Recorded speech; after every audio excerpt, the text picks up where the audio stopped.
What a get. What a get. What a get. What a get. What a get. This is amazing right here. Pinch.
All right, everybody, good evening and welcome to episode 60 of Beyond the Court. We have an awesome show tonight. Let's bring in my co-host right away. But before I do, just want to send some love right here to a dear friend. His mom just got diagnosed with a little breast cancer, so you know who you are. Much love, much respect. All right, let's bring Leo right in. Leo, what's up? Hey, good evening, everybody. Thanks for tuning in. It's good to be back for another episode of Beyond the Court. Which one is this one? Number 60, and for the record, just so everybody knows, Leo, both of us are going to be probably equally distracted. You representing your Cowboys, I see that. Of course. I got the Yankees in an elimination game right off to my right. So if you see us doing this, but don't worry because we have an incredible guest tonight. We got a great show. We do. There's a lot of stuff going on, Leo. What do we got tonight, man? We got a big show. We got a lot of stuff to get to tonight. Hopefully, we'll try to keep the show. I don't want to say short, but tonight's show is really going to involve the fans. So I want to bring in the chat overlay. We want to involve the fans tonight because there's a lot of racquetball to talk about. Obviously, the big announcement from Kane, the online coaching. I'm super excited to hear about that tonight and what his plans are. Hopefully you fans will type in your questions for him. Ask him anything that you want. Ask him about the coaching. Ask him about when we'll see him back on the court. We've got a big announcement from USAR, the appointment of a new executive director. We got a 3-wall ball update. We've got Treasure Coast Series update. We got the Dovetail Open coming up November 3rd through the 6th in Sarasota. The bag raffle, I hear, is the hot thing. So, and then we're going to do a weekend update. You know, there was a lot of racquetball going on this weekend. So we want to recognize all those tournament directors and all those events. So a lot to talk about. I'm ready to get down to it. Definitely. And, you know, Leo, I love that we engage the fans so much. Rhonda Stevens, she's in the bag raffle. She's in it to win it. Daniel Ramirez, he's about to play his 4th Treasure Coast Series event this weekend. Third. I apologize. Third, because he did sign up for the 4th. And looking forward to that. It's going to be pretty awesome. Before we get into all that, though, Leo, we're going to get to our main guest. But before we do, we're going to take a quick commercial. Don't move. 20 seconds. And we will be right back with everybody. You know his name, Kane. We don't even need to say a last name. We'll be right back with Kane.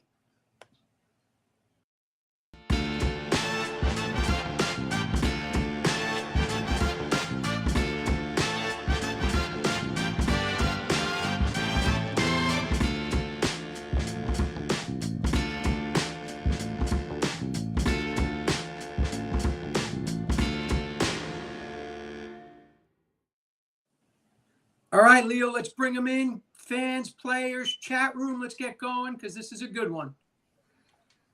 Kane, what is up, my man? Can you hear me, guys? Yep. We Welcome All right, back. what's going on? How you doing? We got you. We could tell everybody we did sound checks and stuff. We've been hanging out in the back room for the last 10, 15 minutes. Of course. Got to catch up a little bit too. We got it all worked out, Kane. You know, there's been so much talk. Obviously, Leo and I both knew what was going on. You're a dear friend of ours. You kept us in the loop, and you know, you gave a standard answer, which was, guys, just do me a favor when people ask. You just wanted us to say, hey, reach out and ask Kane. And then you said, no, you know what? Let's get out there and let's tell everybody what's going on. Kane, this is your time. Everybody wants to know what's up with the injury. Last we saw you on the court, you were in Maryland. You pulled up limp. You had to forfeit, and the racquetball world wants to know. So go ahead and fill everybody in, buddy. Yeah, well, obviously, I always love being on the show, and yeah, this was one I kind of struggled with a little bit in my time of being on the tour. I think you guys, it's nice to have you guys sitting here because you guys know the flack that I've always gotten as far as and the controversy I've caused in a lot of times, whatever thing. So to me, at first, I didn't want anybody to know about it. I just kind of wanted to keep it secret, and that's why I told you guys to answer that way. It's just, if I want them to know, then they can call me, and no rumors, none of this. And then another part of it was I just didn't want the negativity part out there about anything, right? And so, but there'll always be negativity. It doesn't really matter, and that's just what it is. So I decided that I thought it was important that there are fans out there that obviously cheer for me and look up to me and are on my side. And so I think it's important to not do what's right and let all those people know what's going on. So so I've already had surgery. I had a fully torn Achilles, and tomorrow will be 2 weeks. And we got 2 weeks from the surgery. So that I had the surgery, and I'm 2 weeks after the surgery, and I think I'm feeling okay. I'm feeling pretty good. And so tomorrow I'll get the cast off, and then I get put in a boot, and that'll be probably another 3 or 4 weeks, and then I'll be able to start kind of walking in the boot. And then 10 to 12 weeks I'll have the boot off and doing, recovery stuff. Obviously with the boot, I can obviously start doing, as long as I can put my foot down, I can start doing, what I need to do, as far as therapy, probably even a little bit before that, even at home if I wanted to. So, listen, very unfortunate injury, it's, it all happened really quick. It is kind of funny because everybody that I talk to has been mentioning about how much pain they've been in. And, I really haven't been all in that much pain. I mean, it's, I drove myself to the doctor's office for my checkup, after I got my MRI. And so, it's really odd, so I had like, real positive hopes and thought maybe it wasn't going to be, all that bad. But I guess if you look at on the other side, I guess it's better that it's fully torn as opposed to, just partially. And then who knows what the percentages and risks are of that. But I mean, it is what it is. Will I play racquetball again? Yes, I will play racquetball again. And of course, a lot of that is my due diligence and what I do and stuff like that. So, it's very unfortunate. It's been 2 weeks, but again, I don't think a lot of people look at the fact of how it affects everything around you, right? Like, I think that in bigger sports, we look at injuries and I think that we view them a little different. They have all the stuff and, all the means. And, I'm fortunate I do have some really good people in my corner and things like that. But, it's, now I go probably a good 6 or 7 months. I won't be able to work. I won't be able to do my welding and stuff. And I won't be able to play racquetball and, so it's tougher, right? And then that obviously trickles down to your family and all that kind of stuff. And so, it's just a very unfortunate situation. Even in the last 2 weeks, it's kind of like you go through these ups and downs, of like these, because everything is kind of like unknown until I actually am healthy and cleared and I go step on a racquetball court or I go do something intense. That's the time. But other than that, it's all speculation, right? There's a lot. I mean, I could feel good right now, and all of a sudden, my recovery is something else, So, again, it's tough because you don't want to get too ahead of yourself. It's unfortunate because you also don't want to look back and think like, damn, if this wouldn't have happened, or if I didn't want to do this, or blah, blah, whatever it is, and those are the tough things.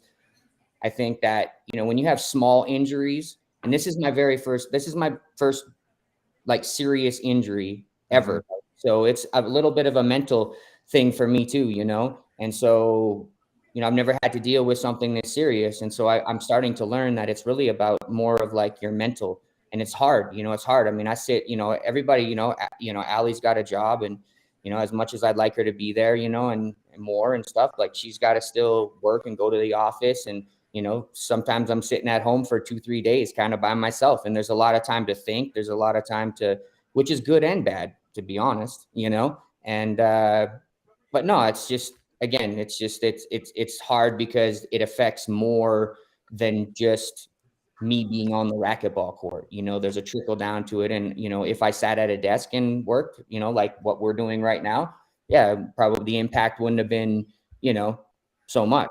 So, again, right. It is what it is. I remember I got a call from my doctor, who is a personal friend of mine, and he got the MRI read by the radiologist, and she had a husband that was an orthopedist, but he did more shoulders. And in that conversation, they told me that I would never play racquetball again. Okay. And this is before I actually went to another doctor that was, recommended to me by multiple people. That this was kind of like over the phone, just, kind of, talking about it. And so, he says, well, it's a challenging area. And I said, well, challenging to recover or challenging to do the surgery? And he said, well, both. And I said, oh, okay. And I said, well, my first question was, will I ever play racquetball again? In whatever capacity it is. And he said, yeah, I don't think so. I'm not really sure, but I don't know. And all I said to him was, I said, challenge accepted. I mean, it was weird because it was really devastating news, then obviously I got good news 2 days later that, that's not the case. And that's, I value that opinion more so. He's very, he's very well known. He's done a lot of these, surgeries, and he's well known for that, anyways. But, for a day and a half, 2 days, it was like sitting there going, are you kidding me? Like, I might not play racquetball again. Like, wow. Like, yeah, I don't know. At first the instinct in me basically went right to competitive mode. And I was like, challenge accepted. I was like, sure. I've defied the odds before, and I'll do it again. But then as the day wore on, I was like, damn. I was like, man, well, wait a minute here for a second. Like, and then obviously I got the good news. So, that was like the one little part there where I was like, this sucks. I mean, yeah. But again, positive news, and, who knows? I mean, I don't know. Right. I'll be back, I'll be back. I'm going to play. And you know what? It'll be a good story, won't it? We've been talking. I mean, it's been amazing. I spoke to you the night you got hurt, the next day, and we both were like, "There's no way it's fully detached and torn," because you were like, "Yeah, I'm not really in pain, and I know some people with torn Achilles. Some," and we were like, "It can't be. It's just got to get better." And then when you text me and you said, "Hey, give me a call." All good. And I called you, and you told me. I was like, "What?" We were both like, it's detached? You're like, yeah, I'm having surgery on Tuesday. When they told me, I couldn't believe. I was like, huh? Like, it was, and what the eerie thing was two things. One, I'm a little stubborn, so even before my surgery, I was kind of hobbling around, no crutches, no nothing. I was walking, like I was driving, I was walking. I mean, all that kind of stuff. And everybody that I talked to, is amazing how the amount of people that actually have had that happen to them. I found that very interesting, and every single one of them was like, I was in pain. Like, it was so painful. And then after the surgery, I was in a lot of pain. And, it's like, all right. Here I am. I'm driving to lunch. I even went to the gym twice, walked up the stairs, went and got a little workout in, sat in the sauna. I mean, I don't know. So that's why that's why I was so, positive about it, because everybody was telling me different. So when I ended up getting the results, I kind of was like, huh, okay. I mean, let me ask you, you touched on it, on a phone call that we had earlier this week. And I don't know if you remember, you must, but if you remember when I was number one and you were just kind of coming around and I broke my foot and I had surgery, and it was while I was number one. And what's been the toughest thing for you since this has happened? Like, just you as a human being, what's been the most difficult for you to deal with? Well, funny enough, most people would probably say like, oh, watching somebody else win and, and knowing you could be out there. But for me, I mean, I think the hardest thing is like now I have to kind of find a different way to like provide for my family, and you can go in depth about that, many ways. Right. But, racquetball was what I played, and I started, doing the welding in the building and building something, for myself. And, yeah, I'll release it, like I was having talks about, playing pickleball with, a couple of companies. I just wasn't I had, my heart has to be in that. And it, and maybe after this happening, maybe it might be a little bit more, but that's the hardest part, right? Is like, put yourself in a position and, in a certain amount of time, and then, work hard, and then all of a sudden, bang, this happens, and, there's multiple things other than, just the racquetball that's been affected, and so, that's the tough part, right? Is like, for me, at 40 years old, I know I'm gonna recover. I know I am. I'm there's where the stubbornness finally going to pay off, is that's, I'm going to come back, and, will I play, long term, or like, I don't really know. Right. I have no idea. That's the type of stuff that's a little hard mentally, because it's unknown, even though you can be positive and say, hey, you know what, I'll come back and I'll be number one. But the first thing I asked my doctor was, the guy that did the surgery, Dr. Ebert, I said, will I ever play racquetball? He goes, yes. And I go, okay, my second thing is there any like thing from tournament to tournament that I can do like 1 or 2 tests to test my Achilles to make sure that like I'm not putting extra stress on it, and, maybe pounds per pressure or whatever it is, that's my first thought, right? Which is great. I think that's a great thought immediately. Like, I want to take care of it, but in that regard, I don't know what the future holds. Is it one tournament? Is it, I feel good and I come back for a whole year and, play and, try to finish number one, or I don't know, or maybe during this time, maybe some other things end up coming up that maybe I won't play racquetball. I don't really know. I mean, I think this is an opportunity for me to do things that, I wouldn't necessarily be able to do, if this injury didn't happen. But yeah, I mean, I would say that the toughest thing is just, the abrupt kind of smack in the face to, Sure. I have a family and I have 4 kids, and, I just like, man, wait a minute. Like, people may think that I'm a gazillionaire because I finished number one for, whatever, 14 years. That's not the case. I mean, if I was, I don't think I'd be welding and building. Right. So, I mean, that's the thing is that's the tough part, is, the having to like take yourself out of the box and find something else. But again, right, I guess, you got to step up. I had my time a couple of days ago where I was just negative. I was like, this sucks. And, almost not really poor me, but just like, it's like, when you have something, that drastic happen to you and that intense, there's a process, right? There's the shock of it happening, then the realization of it happening, then the realization of what it is, and then the realization of what you need to do as well, right? There's these different steps that you have to go through, and it doesn't matter. You can stay positive, you can do whatever, but you're going to go through those steps. It doesn't matter, right? It's like having a girlfriend and breaking up with them, right? You're going to have that. You're not going to be able to dodge it. So, a couple of days ago, and even like, I don't know, I think 2 days after my surgery, I was like, has it only been 2 days? I'm like, oh, man. Like, yeah, but now it's been 2 weeks, bro. So you're good. Now it's exactly right. We're 2 weeks in, but you've been dealing with it good. I think, you're definitely going to go through those waves, those up and downs, but you have good people around you. You have friends, you have family. Don't be afraid to lean on them in those moments of those downs and those highs and lows. A lot of people can't understand what it's like to be, the king of the mountain, and then all of a sudden you're in a cave. It's a mental struggle sometimes, and like, you're gonna go through those. But just like anything else you've faced in life, adversity, whether it's a simple racquetball match or anything in life, personal, you'll get through it and you'll figure it out. And you're taking some good steps. And I can't wait to talk about what you're doing, what you decided to do with the online coaching. But before we get to that, Leo, do you have any questions you want to throw out at Kane? I know it's pretty, you guys talk often too. I see the fans are going crazy in the chat box. So Leo, is there anything you want to point out or direct at Kane? No, not really, man. Just me personally, there's really nothing left to prove. And I don't think this injury does anything to what you've done or where you go forward. I mean, we've seen it. We've lived it. We watched it. And I think most people, like in life, man, are just ready for the next chapter, to see what you do. You're going to disclose some of that soon, but like you said, who knows?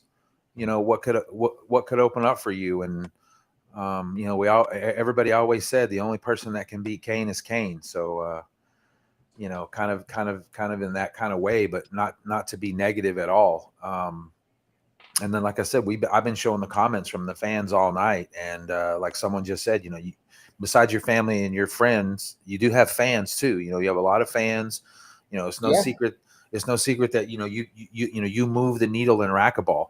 And I think people are waiting to see, how much higher you're going to move that needle. Yeah. I mean, I think that, I don't know, maybe this is like one of those, kind of good, bad things that in the end, I mean, I Suds and I have conversations all the time. And I mean, I guess me and you do too, Leo. I've always, one of the reasons why I've always kind of took the, kind of not just the winning, right, but how you do your job. And Suds, all about that, right? You can be number one, but there's more to just playing on the court than just that. And you always get, a bad rap, a good rap, or whatever. But, I always, for me, I always just wanted to be the best champion all round. That was kind of my thing, right? And I always, for me, I always thought that, the most important part was the off the court stuff. I really did. Maybe, I don't know, maybe a lot of people didn't get to interact with me or whatever, and that's fine. And again, everybody has their opinion, but I never, even right before I played, I would never turn down an autograph, especially if it was a kid, and those are the things that, you take pride in. And now that I sit here and 40 years old, I didn't really think anything of it when I was 25. Well, now I'm 40 years old, and now some of these kids are walking up showing me pictures that they had, and I gave them a glove, and I'm like, sorry, I don't remember. I'm sorry, but that's, that's cool. I mean, that is like special, And so I never ever wanted to leave, the game really at all, to be honest. I always wanted to be involved forever in some way, but I also, before that, I wanted to make an impact on racquetball so that it would actually cause me to actually have an obligation to always be involved. And here I sit, and I truly earned that for myself. And here I sit, and so I never ever wanted to be the greatest player or one of the greatest players in the demise of racquetball either. That was kind of another thing that strikes a little nerve of me. I don't want to be the last number one, champion that's considered professional or whatever, the tour, whatever it is. I mean, I think, that's important to me. The history, obviously, Suds, the history of racquetball is important. That's, I think, somebody that really, a lot of people don't really understand the respect that I have for the history of the sport as well, too. We don't really get to talk about it all that much. And so, I just think that, we have some good players. As a matter of fact, like, I have no problem reaching out. I've reached out to a couple of the players at the US Open, Conrado being one of them. I mean, listen, you can sit there and you can talk all you want about if I was there and what would have happened. You got to play who's in front of you. That's just the way it is, And so, I told them, welcome to the club. You're part of a racquetball's most prestigious, club, and, welcome. You deserved it. One of the really cool things I just want to add about, also, my surgery is that I had a lot of the players reach out to me, and a lot of people from racquetball in general reach out to me. So even though if I didn't respond to your messages or anything like that, I really appreciate it. It meant a lot to me. That was one of those things where immediately after it happened, I just until I got to the point of what I knew was happening and I was already on the direction of recovery, I really wasn't going to say anything or respond to anything. I felt like it would all just cause speculation and this and that. And I just wanted to get whatever I needed done in a black and white direction. And then I could come out and talk about it. Hey, a couple things that you mentioned, Kane, I want to touch on really quick was, number one, I don't know if you saw it, but Conrado, when he won the US Open, he posted 3 pictures. He posted one of himself that someone took, one with his friends, and then he screenshotted the message that you sent him privately. Nice.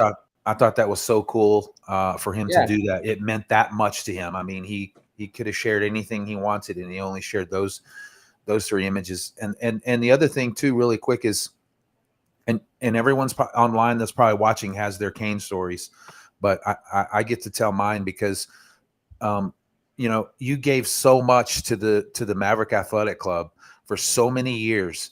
You would come down and you work with the kids. We did clinics for adults. You came and you shut that club down for us. Yeah, that was a good night. Well, it's kind of a bittersweet, obviously. It was, but thank you for that. So you can never question. What, like we've always talked about. We know what you do, and I just want to say thank you for that. You still see the pictures. They pop up on Facebook memories. All these parents with their little kids, and now these little kids are growing up and winning. Cole Sendry, Shane, all these kids that used to play in these Maverick tournaments cannot believe now that you used to come to the club and you used to FaceTime them before matches. So I just wanted to bring that up for people that don't know. Yeah, well, I'm really blessed to be able to sit here and maybe not right now so much, but before I got injured, to be able to play. And when I come back, that'll be great too. But man, I mean, to be 40 years old and be able to go out there with those young bucks, and some of them were still in diapers.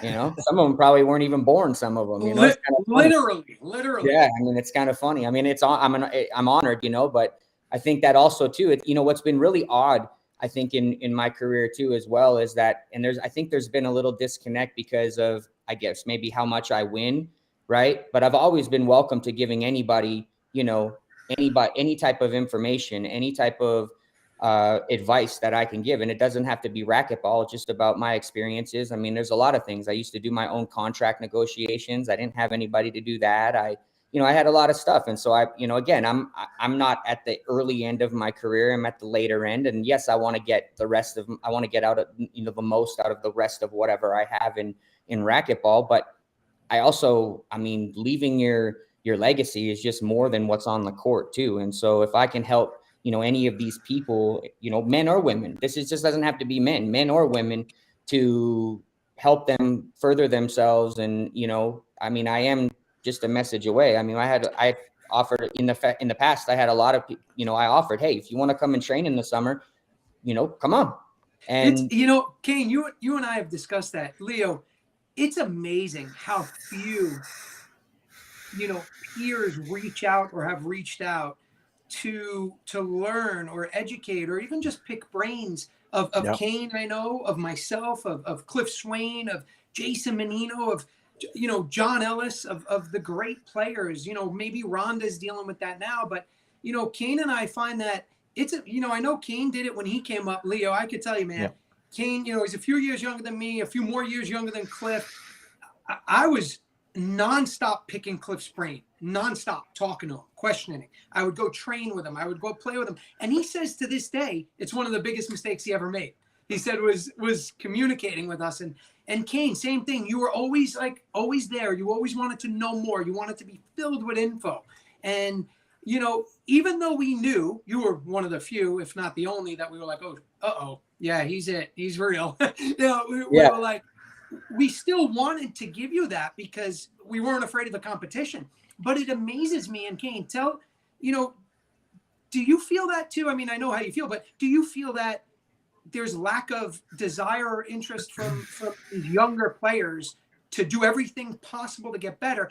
And do you think it's just because you're just kicking a lot of ass? And I get that too sometimes, like it's humbling, but what's your experience with all that? I think it's the difference between treating it like a job and treating it like a hobby. That's what I think. You know, that's my straight up honest opinion. You know, I wasn't so open all the time to giving advice, especially when I was trying to make my mark and I was trying to build my legacy. You know, I wasn't open about it. I was very private, and actually, that's probably the biggest part that backfired on me. Is that was also related in a different way, negatively, you know, in a negative manner towards me. Which it is what it is. That's what I thought I had to do and what I needed to do to win. And so that's, you know, I wouldn't change that part of it at all, you know, but that, you know, I struggled with that early, but that's because I'm trying to make my mark. I'm trying to, you know, build my legacy. And that's what I really was working on. And I really took the mentality that I could take racquetball to another level if I just won like nobody else had ever won. Maybe in racquetball, maybe in every sport. Doesn't matter. That was my mentality. And so now, you know, I've reached probably, you know, after probably I maybe, you know, I maybe had like 8 or 9 titles, you know. That's kind of when I started kind of leaning off a little bit. I mean, you know, one specific player that I remember having conversation was Tony Carson. And he came up to me at a tournament in San Diego and was like, "Hey, you want to, you know, do you think that I could come and train over the summer?" I'm like, "Yeah, come on." I mean, that never happened, you know, for whatever, maybe he had something going on, whatever it was. I'm not saying it to knock him or anything, but that was, you know, the time and the era where I was kind of like, you know what, like, first of all, this would be good for me probably, because maybe I can make some of these guys better by giving them some advice, not just on, but off the court too, because there's 2 different types of business, you know, in that regard. So, but then again, like I said, maybe like 8, 9, 10 titles. I kind of was more open to voice my opinion in general, offer my advice, and here I sit. And, you know, I mean, not a lot of people have taken me up on it, but I think that it's important to me, and whoever wants to hear, I'll tell them, you just got to reach out to me. Other than that, I mean, you know, especially the professional women, professional, you know, guys. I mean, I think, you know, one of the things that I think we go very wrong is with these young kids. We need to teach them about budgeting their money and all that. And honestly, I did, you know, I'm saying it because I did a horrible job at it, you know, and that's why I'm saying it, is because could you imagine if I had that insight, how would things be different, you know? And we didn't make a ton of money. And the bigger issue now is they don't make as much as we did, but that's even a bigger issue. Yeah. Yeah. I mean, I feel like, and then you put in the dynamic where when we were playing the tour and you were playing the tour, it was predominantly, you know, people from the US. Now we're taking out, you know, we're taking international players where there's a whole different life in general, right? And different scenarios. And I just think that it's, you know, important to have that. And I think that, you know, we need to implement that for these kids, especially with the tour being as young as it is. And, you know, I'm not saying keep their money and do this and do that and whatever. I'm just saying that we need to have some sort of, and I'm not saying I'm the guy to do it. I feel like it's important, and let them know that, you know, you are going to be limited, and even more limited than I was or you were, Suds, unfortunately. And so you're going to have to make the most out of not a lot. And you need to be, you know, kind of strategic in that area, more strategic than I had to be, more than you had to be. So I think it's important. And that's the type of stuff that will live on for racquetball, because any professional is going to play it for a financial side of it. That's why they're playing it, you know. And, you know, I'm not saying that amateurs don't make, you know, some money here and there, but that's why you have professional women's racquetball and professional men. They don't, I mean, yeah, you might get a trophy and a medal, but that's their living. And so we have to do a better job of allowing them to make that money and teach them to do something great with that money.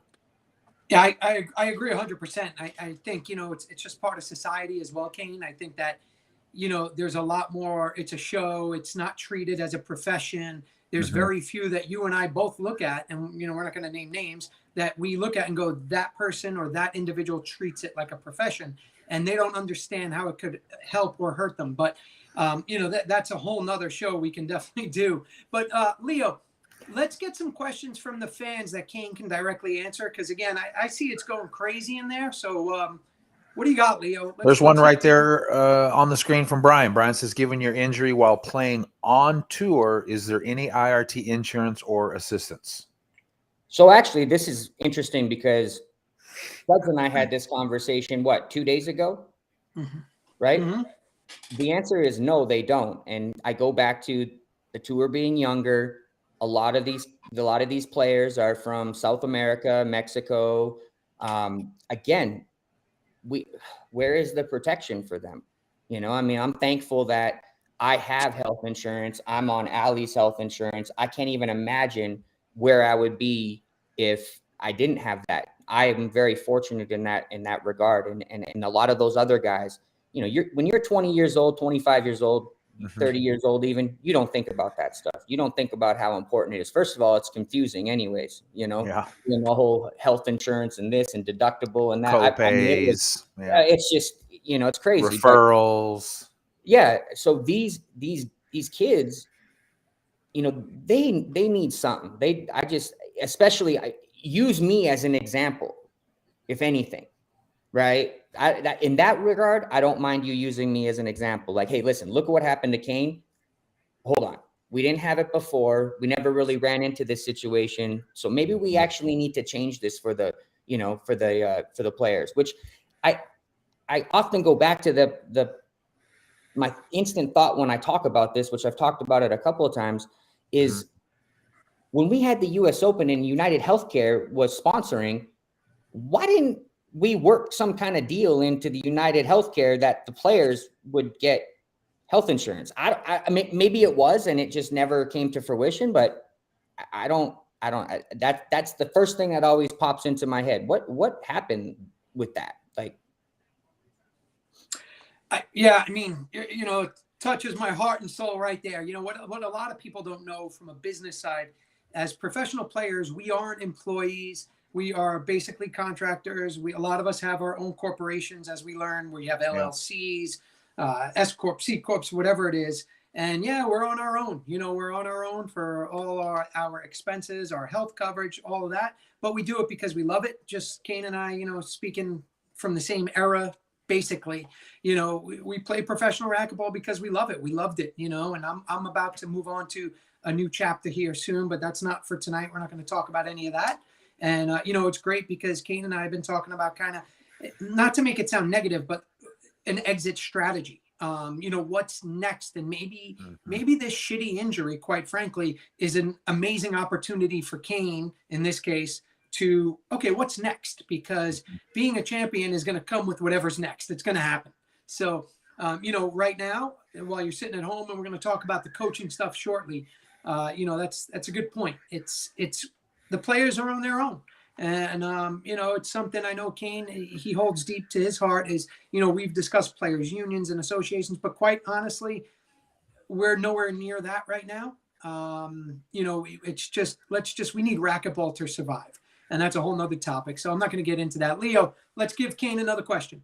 Yeah, another quick comment from Steve Zarnicki at USA Racquetball. Kane should have secondary accident insurance through USA Racquetball up to $25,000, but he may not need it if he has good primary coverage. So I just wanted to share that comment. Thank you, Steve, for coming in here and mentioning that. Kane, I don't know if you knew that or if you needed it. Well, I mean, of course I didn't know that. That would have required someone to reach out and tell me about that, which that obviously didn't happen, which is, again, you know, to me, and I'm not trying to, I don't, you know, I told myself I was going to be real positive, like, you know, but this is one of those things that it's like, this is actually you can actually just speak what you honestly feel, bro. It's okay.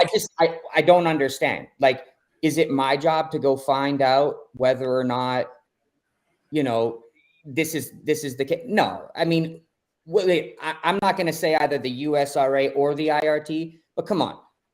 If that's the case, somebody reach out to me and go, hey, depending on the seriousness of your injury, this is what you have available, regardless of what I have available. Has anybody from any of the tours, associations reached out to see how you're doing? I've gotten one text, and that was 3 days, I think maybe 4 days after the tournament. Leo, you got another question? I do. This is a really good one to kind of change the direction here. Rhonda, a good friend and a fan of yours, she wants to know if you'll be making an appearance at the Longhorn just to hang out for a bit. Yeah, I mean, we'll see. I mean, my goal before I even knew about the surgery or anything was I was going to come back for the Longhorn Open. So Easy. Yeah, it's not worth it. That's the thing. And that's the unfortunate part. I think, again, from what I've talked about, it's really unfortunate, but I'm going to have to be a little bit more careful. I mean, I appreciate my sponsors. I appreciate all that stuff, but going through this, and I know this sounds bad, for, what I get in return, it's sometimes hard to justify. If I was to do this again and have to go through this again, I don't know what would be the price that I would put on it. But again, I'm only 2 weeks into it, and I'm really not in that area where I can speak on it, in a positive manner or in reality. Right. So, but, we'll see. All right. One more quick question before we segue into the coaching side. Hernan wants to know, will you play in the next U.S. Open? Hernan, sorry. That's not fair. Hernan, will you play in the next U.S. Open? Will there be another U.S. Open? That is a phenomenal answer, and I think a perfect segue, Leo. All right, Kane, we're going to get right into this, man. So let's tell everybody what you're doing, because I know what you're doing. The first thing I noticed, after that you're doing it, which is super cool, was the pricing. And do us a favor. We have over 130 fans and players watching right now. Kane, how many players are you going to take to work with? The pricing, I think you're going to sell out here in the next, what do we got, Leo, 10 minutes that he's going to sell out here? I was shocked at that. Please tell everybody what's going on, what you're doing. Leo, our producer, another person in the back, is going to show some pictures and slides, Kane, so you can just keep talking through it. And let's hear about it.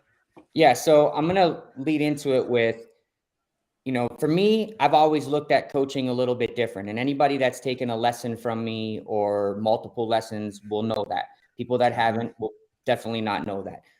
One of the very fortunate things that I had was when Winterton and I were coaching together, right?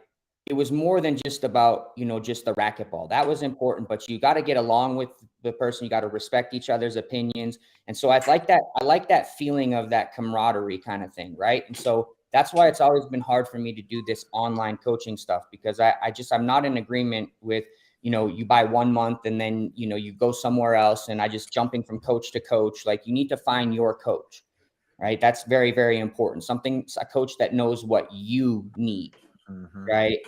And want. And I think that's important. And so I always struggle because I've had a lot of flack about doing this online coaching for years and years. And I was like, I don't know. It's hard for me because Winterton, he got emotionally involved in me. And I felt that. And that's how I feel about everybody I give a lesson to. Everybody, and especially if I give multiple lessons to those people, there's something about it. Probably a lot has to do with what Winterton and I were. Suds, I know that you feel it with obviously Fran, right? There's this like emotional connection where you genuinely just want to see them get better, right? And so to me, I'm in a very unfortunate situation. And I sat back and I thought, you know what? I always want to be in racquetball. And I always want to kind of be in, somewhat of an influence, whether it's vocally, whatever it is. And here I sit and I don't know where, I'll be on the court someday and I'll be probably moving on to whatever. But I thought that this was a good opportunity for a win-win situation for people. I thought that, first of all, I'm in an opportunity now where I can actually give back to the sport instead of just playing. See, a lot of my giving back to the sport was directly, with playing racquetball. That was my job. My job was to win. I got paid to win. That's bottom line, right? So now I'm in a situation where I genuinely like to see other people get better. I like to do a lesson and see other people get better.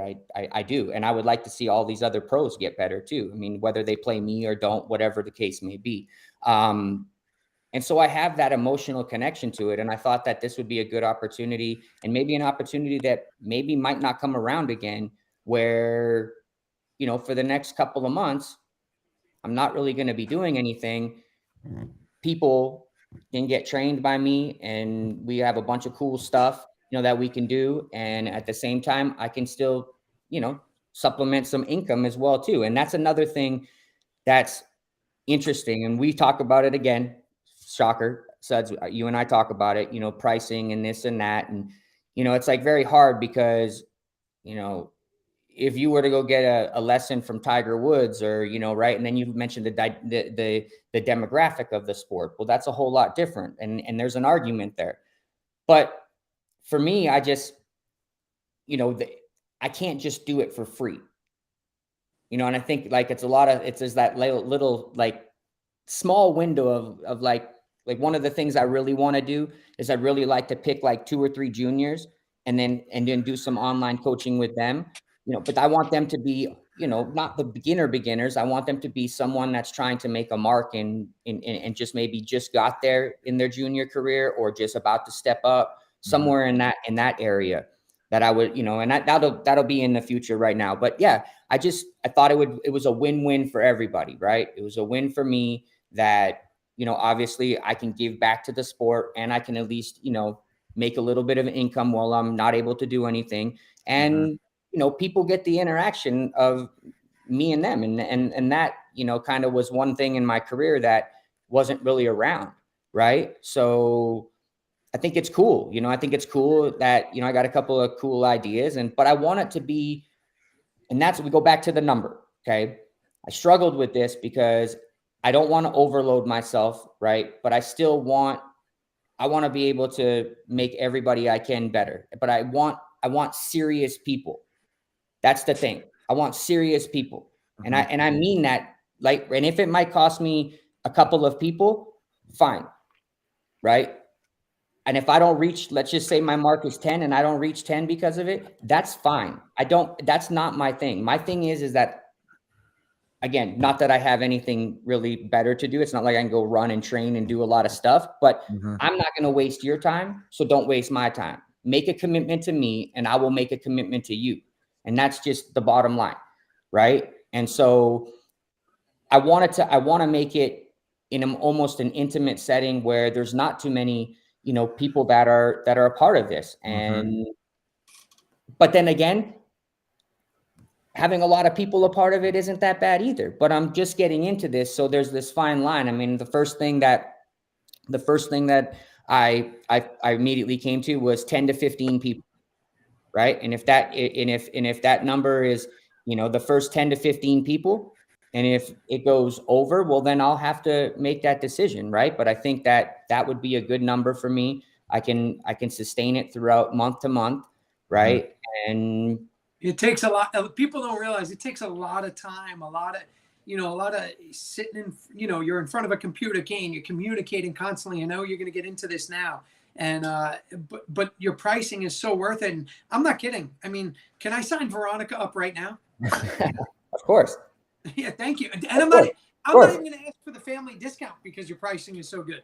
No, I mean, it was interesting because I went through the number of people I wanted to accept. And here, again, here's exactly how I did it. How many days, you know, how many hours a day do I want to work? Okay. So if I have 10 people and there's X amount of videos, that's X amount of videos, you know, per month, you know, I can finish each video in this amount of time, but you know, right. So I'm trying to make sure that I can maximize the time, you know, for the people as well too. I don't just want to have like 2 seconds and not feel like it's worth it. I want to be able to make sure that I can have the amount of people that I can, and then give them all equal attention and advice.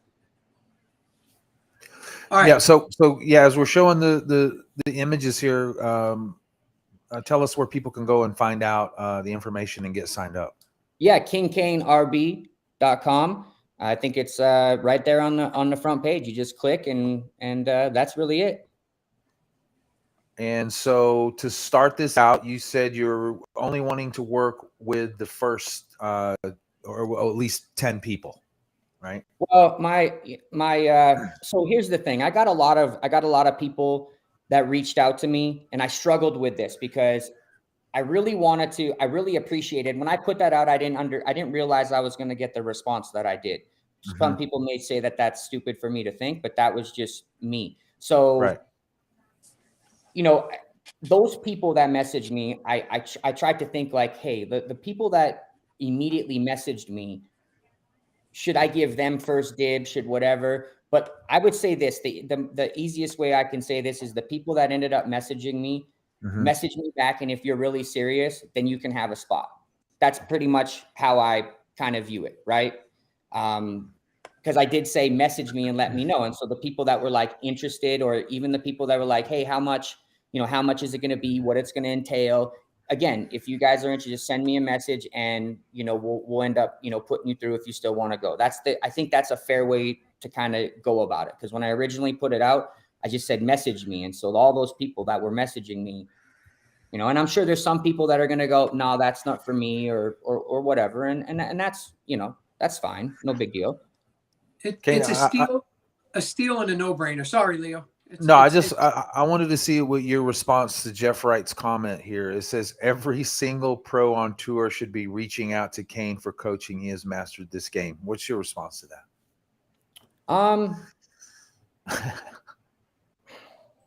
I mean, I guess if you, I mean, I know, I kind of laughed too.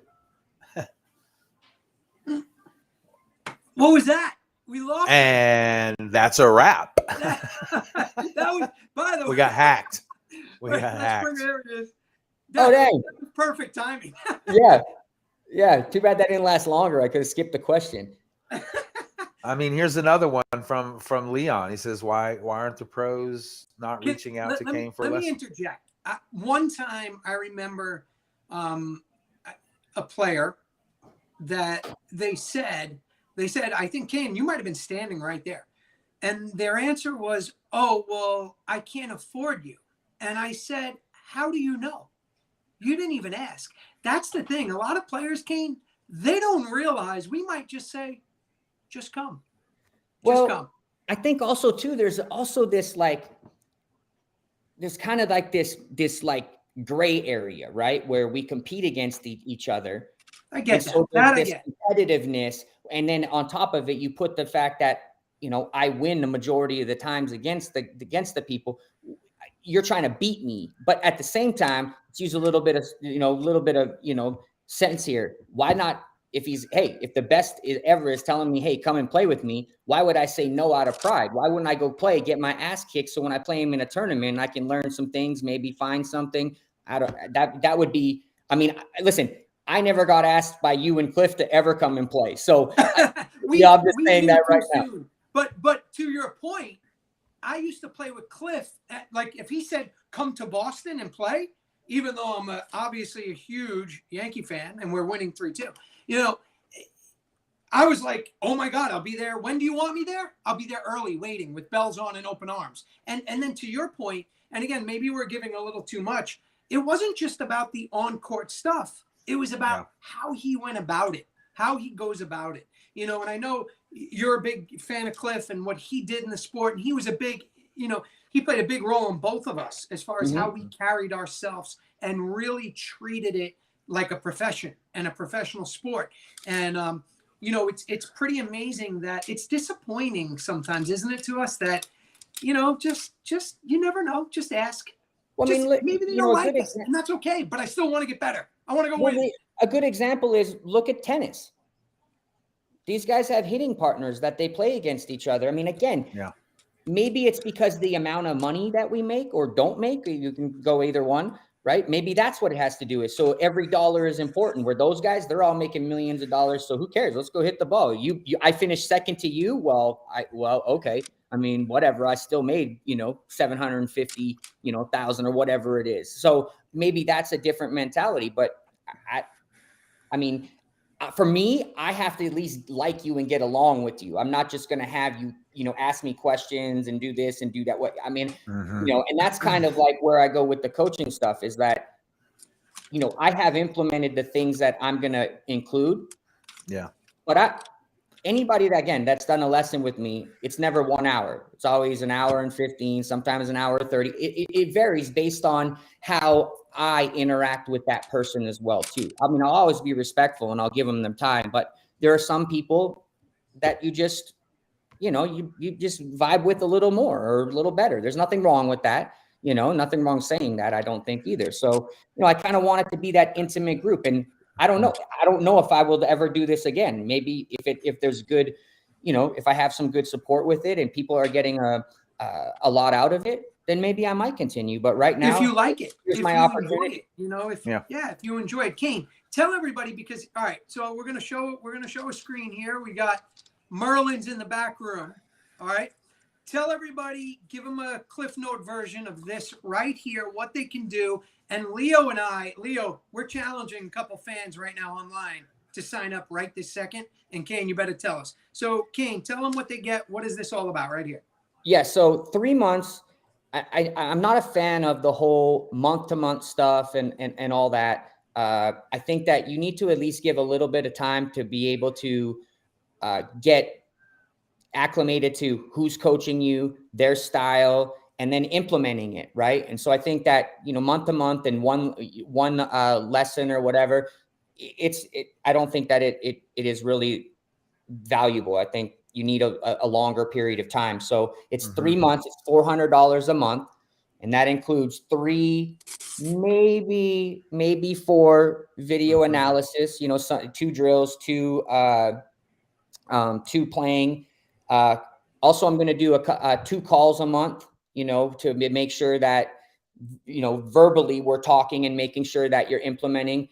Maybe one of those might be a FaceTime call just to kind of go over things, make sure you're understanding what's going on. And then the drills and workouts. See, the drills and workouts are an interesting thing because you can put programs and you can do whatever, but that doesn't necessarily work for everybody. And so what I want to do is when I say that's why I didn't really put too much on the drills and workouts, because that's going to be basically individual to individual. And actually, this is now a good time to mention that because I'm on the mend and I'm not going to be able to do it, the drills that I'll be sending you at times will be of Sudsy. And me, Suds, and I will be working a little bit together. And I'll surprise. Yeah. And we'll talk about, kind of what I want and what I'm looking for. And then he was gracious enough to say he would do it. So thank you. Appreciate that, brother. But yeah, and that's just, I don't think you finished your sentence. And I was like, just tell me what you need me to do and I'll send you the video. Yeah. Well, I said I would pay you, and you said, of course not. And so, we'll figure something out, but it'll be me or Veronica. Yeah. And you're not going to pay me 1 cent. We'll have a cocktail next time I see you. Coffee. Starbucks. Yeah. So, I think there's 2 parts to also this, the fact that I don't know how long I'll do it, depending on the response, obviously. And, and I just think that it's a good opportunity, for people kind of to get in a more intimate setting with me. And that's kind of a cool thing for me. When I think about giving online lessons, I think that, the video analysis will be great, but being able to talk on the phone with me, I think holds a lot of value. And the fact that you can say that that you're coached by me, which who can say that currently right now that you're coached by Kane? You can't, because I don't coach really anybody. I give lessons. Well, and whatever one else. person is, because he just signed up, Brian O'Million. Oh, nice. Great guy. I mean, I appreciate it. So yeah, so that's kind of where my thinking is. I want it a little more intimate. I don't just want to throw stuff up there, and maybe it might grow a little bit, maybe I might, put out just 1 lesson for whatever. But right now I just want to make it, a good amount of people, good enough attention, and be able to, make some people better. Hey, well, you certainly will. That's pretty cool. I'm still annoyed that, Leo, we didn't get at least 5 signups for him right now. I mean, I'm sure some people are signing up now, and if you do sign up now, let us know in the chat. I have a great question from Keith. He's asked it a couple times, and I'm sorry, the comments are flowing, but Keith asked, have the international players reached out to you at all? And if they haven't, how interested would you be working with some international players? Yeah, no, nobody's reached out to me internationally as far as like coaching or lessons or anything like that. I'd be very interested. I think that unfortunately, the way it looks, that's the direction that the sport's going, really, is South America, Mexico, all that kind of stuff. And, other than the language barrier, which once again, here I sit, and Sudsy can, he can do that for me too. You can translate. I don't have a problem. I guess I don't have a problem for that, but that would be the one thing I would say that might be the biggest issue, is just the language barrier. But then again, maybe not, right? But I would love to be able to help some people, especially it would be really cool if I got a few coaches that coach like 10 or 12 people that I can, give my knowledge to him, and then he can pass it on to all those, those kids or those people more in masses. That would be kind of a cool thing if someone like that was to sign up. I don't want to speak for others, but what if somebody like Andreas Acuna contacted you and said, I want to sign up and I want to work with you? Would that be? Yeah, I mean, I think that, it would just depend, right? I think it would depend on obviously what you're asking, for how long you're asking. I just have to get the vibe of it. I mean, I don't mind. It's different if I reach out to them, I think, but when you reach out to me, it's like, I'm not saying, and it's tough, right? Because, for pros and all that kind of stuff, there's just a different, I don't even know how to explain it. Like, it's just a little bit different, just giving them a little bit of knowledge or whatever. And again, depending on what they wanted would depend on what my answer would be. I mean, if you want, hey, Kane, do you think for a month that you could coach me or whatever? It's like, well, I mean, yeah, I can, but I'm not for free. So you are open to coaching or something like that. That's cool. Like that'll be okay. Come train even for like, 4 or 5 days. But, to be a little bit more kind of structured and all that, I think it would be different. But, hey, Kane, I was just wondering, from tournament to tournament, how do you get ready for the tournament? Well, that's an easy question for a person that's playing on the pro tour. That's a good one. Or, one of the ones that I did, not that I'm saying it to get credit, but I reached out to Erica Mania after the US Open. First of all, I love her dad, Victor. I have a lot of respect for Victor and that family. He's a great guy. We've always gotten along. So, when I saw that Erica, made the finals and got to play Paola and all that kind of stuff, I thought it was, it was right. I had to call her, and just, hey, congratulations. And it was kind of cool because she said, actually, I'm kind of mad that everybody keeps telling me congratulations. I said, good, you should be. And so had a little conversation with her, and that was really cool. And those are the small things, I guess, that I'm talking about, that I just, a lot of it is mental, and, there's a lot of ups and downs, and the physical part is really not the easiest part. When you're younger, there's a lot of the mental part of it that you really have to understand. And I was very fortunate that I was a little ahead of the game in that regard. And then I also had Suds and Cliff that I would absorb those things. It's not like they'd sit down and talk to me about it. I'd just be very aware of things that they would say and when they would say it and how they would do it. And, and those are the things that you need to pick up on to get better. There's nothing wrong. I mean, people would say that I have the perfect game. Well, when I went to look at my serve, who did I look for? Well, I looked at Cliff, and I was fortunate enough that he was left-handed. When I wanted to look at a backhand, who did I look at? Well, I looked at Sudsy. I mean, you see what I'm saying? Like those are the small things that you just really need to pay attention to. Kane, on Erica, just because I think it's fantastic that we have, a player in the U.S. that's doing well. I'm a big believer, and we've talked about this, that, for our sports survival or financial impact, it's important for players from the U.S. to do well. That, especially, all the money, a lot of the money, pretty much all the money comes from the U.S. and it's super important. And I think Erica has every tool, every weapon. But like you, I watch, and she's not there yet. She's got a few things she's got to work on. And I said it, and I'll say it again. I think it'd be amazing for her to work with you or talk to you or just, it's not my place to say it. I'm not her coach, but we probably see a lot of the same things, and she's close. Yeah, Erica is actually very fortunate because obviously she works with Winterton, and obviously I've worked with Winterton for, 15 years, obviously. So she's very fortunate. Anything that she wants, to obviously, know or whatever, I'd be gladly to help her. Obviously, part of that is I love that the Mania family. I think they're all great. And then the other part is obviously Winterton. I'll do anything for Winterton. He's been influential in my career. And like I said, this is kind of the way that I'm kind of doing this, and maybe it might be wrong to go into it with the mentality, and maybe I'm, putting an expectation and putting it out there that I might be disappointed, but the relationship that I had with Winterton is something that I think that at 40 years old, I'd actually like to have with someone that wants to get better too. I think that that's kind of very interesting, right? So I was very fortunate because he was emotionally involved in it. And then it wasn't even about racquetball. Racquetball was just something we had, that we had in common. And so the thing about a coach also is it's more than just, again, the playing part. They need to be a mentor. They need to, it's about saying the right thing at the right time.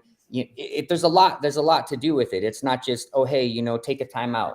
Oh, hey, I think you should hit a Z serve, or it's more than that, And so I think that the biggest part for me was not the struggle on the court. The biggest struggle for me was actually off the court. And most of it kind of had nothing to do with racquetball. I mean, it was an indirect thing with racquetball. My mentality, I don't want to go to this racquetball tournament, this, that, and whatever. And as your career goes on, you know as well, Suds, it gets harder and harder to leave. You get a family, you have this and that. And so you try to, kind of like, is it worth it? Is it not?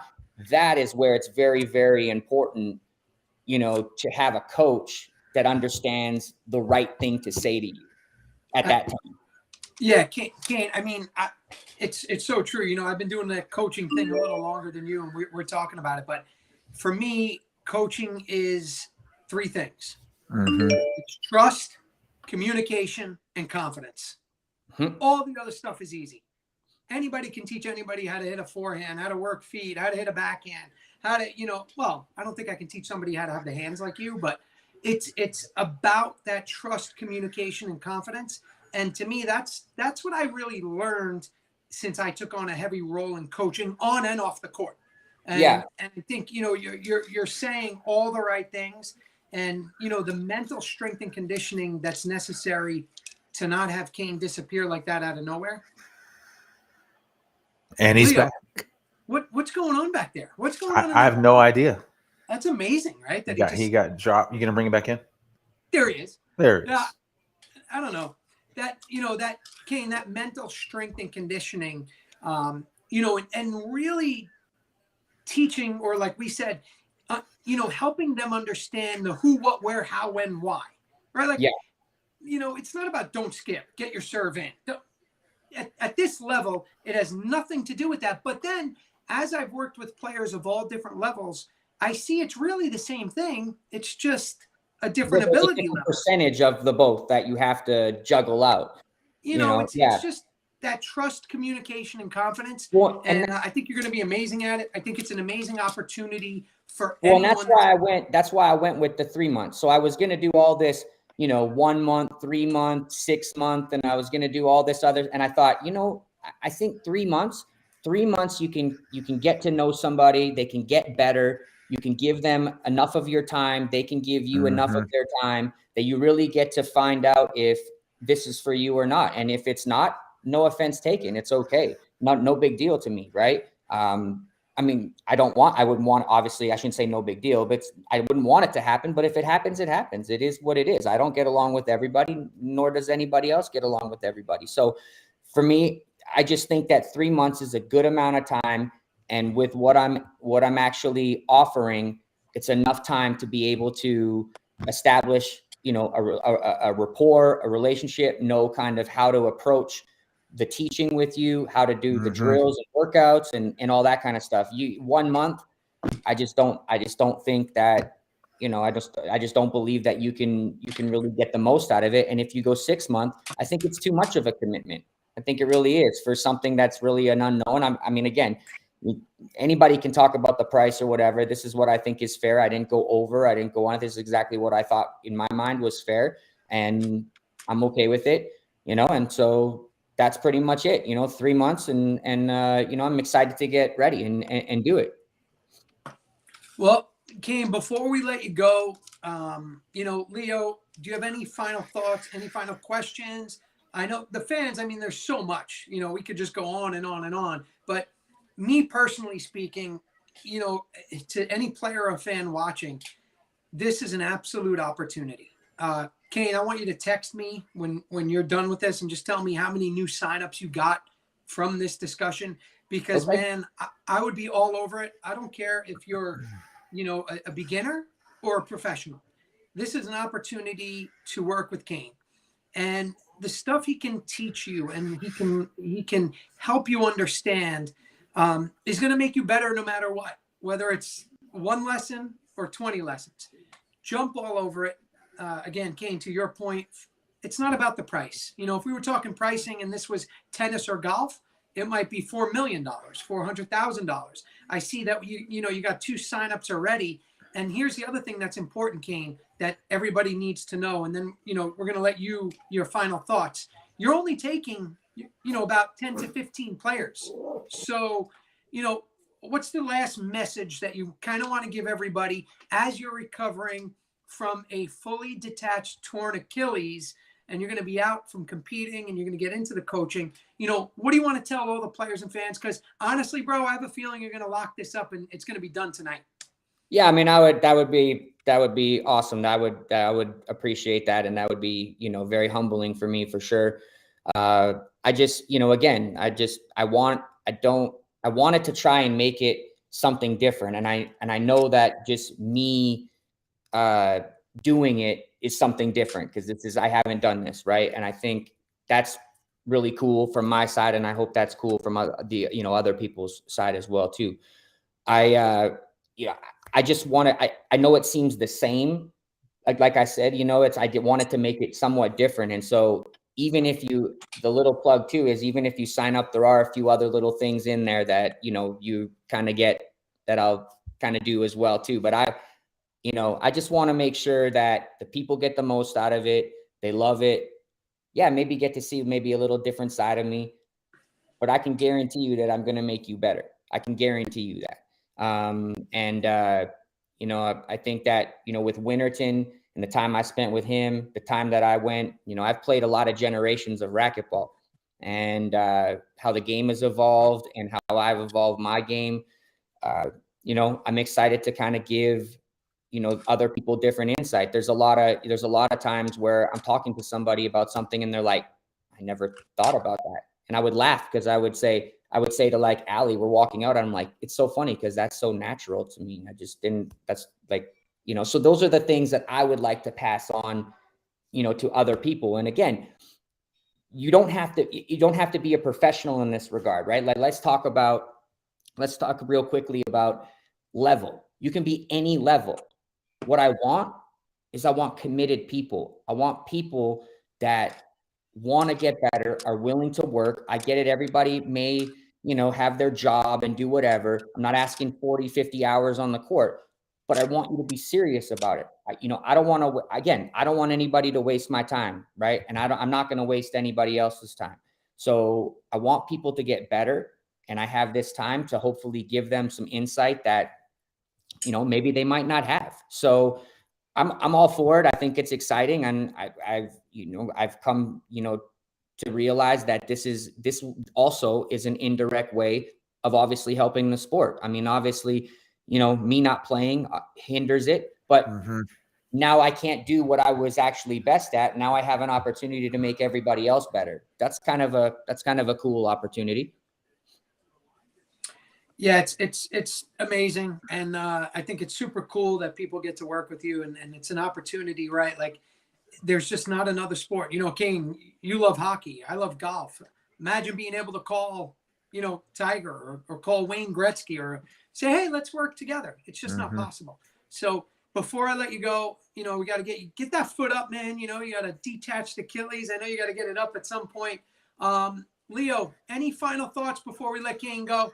No, thanks for coming on tonight, Kane. We certainly appreciate it, but most importantly, the fans appreciate it, and that's why we continue to do this show. And that's why we continue to take comments from people and let people ask questions. I think it's really important that we connect with the fans, the ones that are interested, the ones that sign up to take lessons from you, the ones that take the camps, the ones that spend the money. And I think those are really the most important people. And like you said, whether you're a beginner or an intermediate player, go to kingkanerb.com, get signed up.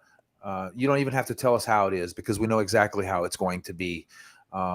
Just being around you and seeing how you work and you train. I'll never forget one. I'm sure you remember one year when Jansen Allen and I drove from Dallas down here. Jansen called me and said, "Hey, I know you're friends with Kane. Can you get me into some training?" And he was blown away by it. And that was just 3 or 4 hours of practice. And he never came back. And he learned that you don't keep score when you practice. It's very important. It's one of my big rules. But no, thanks for coming on tonight. Much success with that. I know you will. I know you'll kill it just like you do everything else. You guys go get signed up, and thanks for coming on tonight. We appreciate it. Yeah, appreciate you having me on. Thanks for all the messages again, and thank you, for all the support and the people that sign up. I appreciate it, and I'm looking forward to it. So thanks. I appreciate Suds obviously doing that for me. With the whole drills and all that. I think that's really cool. So now I get to critique him too. No, man, I told you not to do that. Yeah, I can't wait. I mean, I'm going to do the examples for your players, and I'm super excited, but I'll be listening too. And so will Veronica. So, hey, thanks again. Kane, thank you. Thank you to Allie for, helping us out, making sure that you got on here good. We're going to take a quick commercial, 20 seconds. And then Leo and I will be right back to close out the show. Kane, thank you. Have a good night, brother. You too. Appreciate it. Thanks, Kane.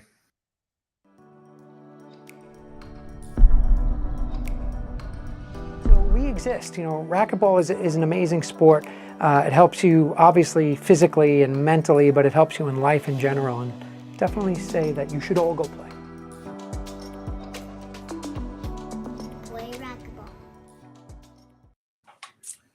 Play racquetball, man. Jules tells it how it is. That was great, man. Kane sounding good, looking good. Fully detached Achilles.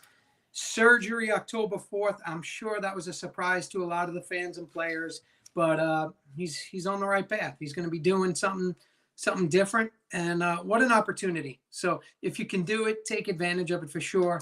I spoke to him today about that, Leo. I guess I'm going to be doing the examples for his players. So no problem. I'll jump on the court. I'll do some examples.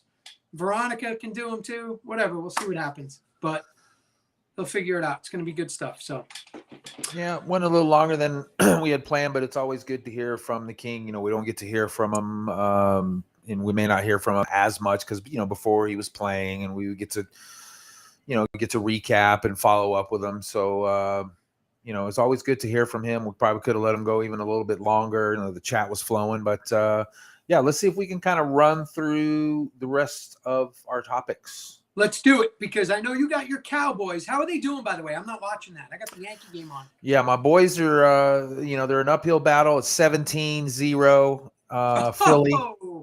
Oh, I'm sorry. It's not even halftime yet. I mean, I don't know why you're getting all Owen about. 4-2. What's your score? 4-2 Yankees. All right. Well, no wonder you're so happy. That's right. All right, Leo, let's get to it, man. Let's talk about it. Let's get right into it. Come on. Yeah. So the next hot topic for us is going to be the announcement on. Sorry, let me get to my notes here because. Did I miss Here you? we go. No, you didn't. All right. So on Friday, October the 4th, USA Racquetball announced that they have appointed Mike Grizz to the position of executive director. This kind of comes as a surprise for me because USA Racquetball president Stuart Solomon said on the last episode of their live show that they were actually finalizing the executive director job search information, and then it was going to be released and posted later that week. And that was announced on game number 51 on October the 3rd. So interesting news. Congratulations to Mike Grizz. Suds, I'll give you a chance to comment it. One thing to note is, well, maybe a couple things.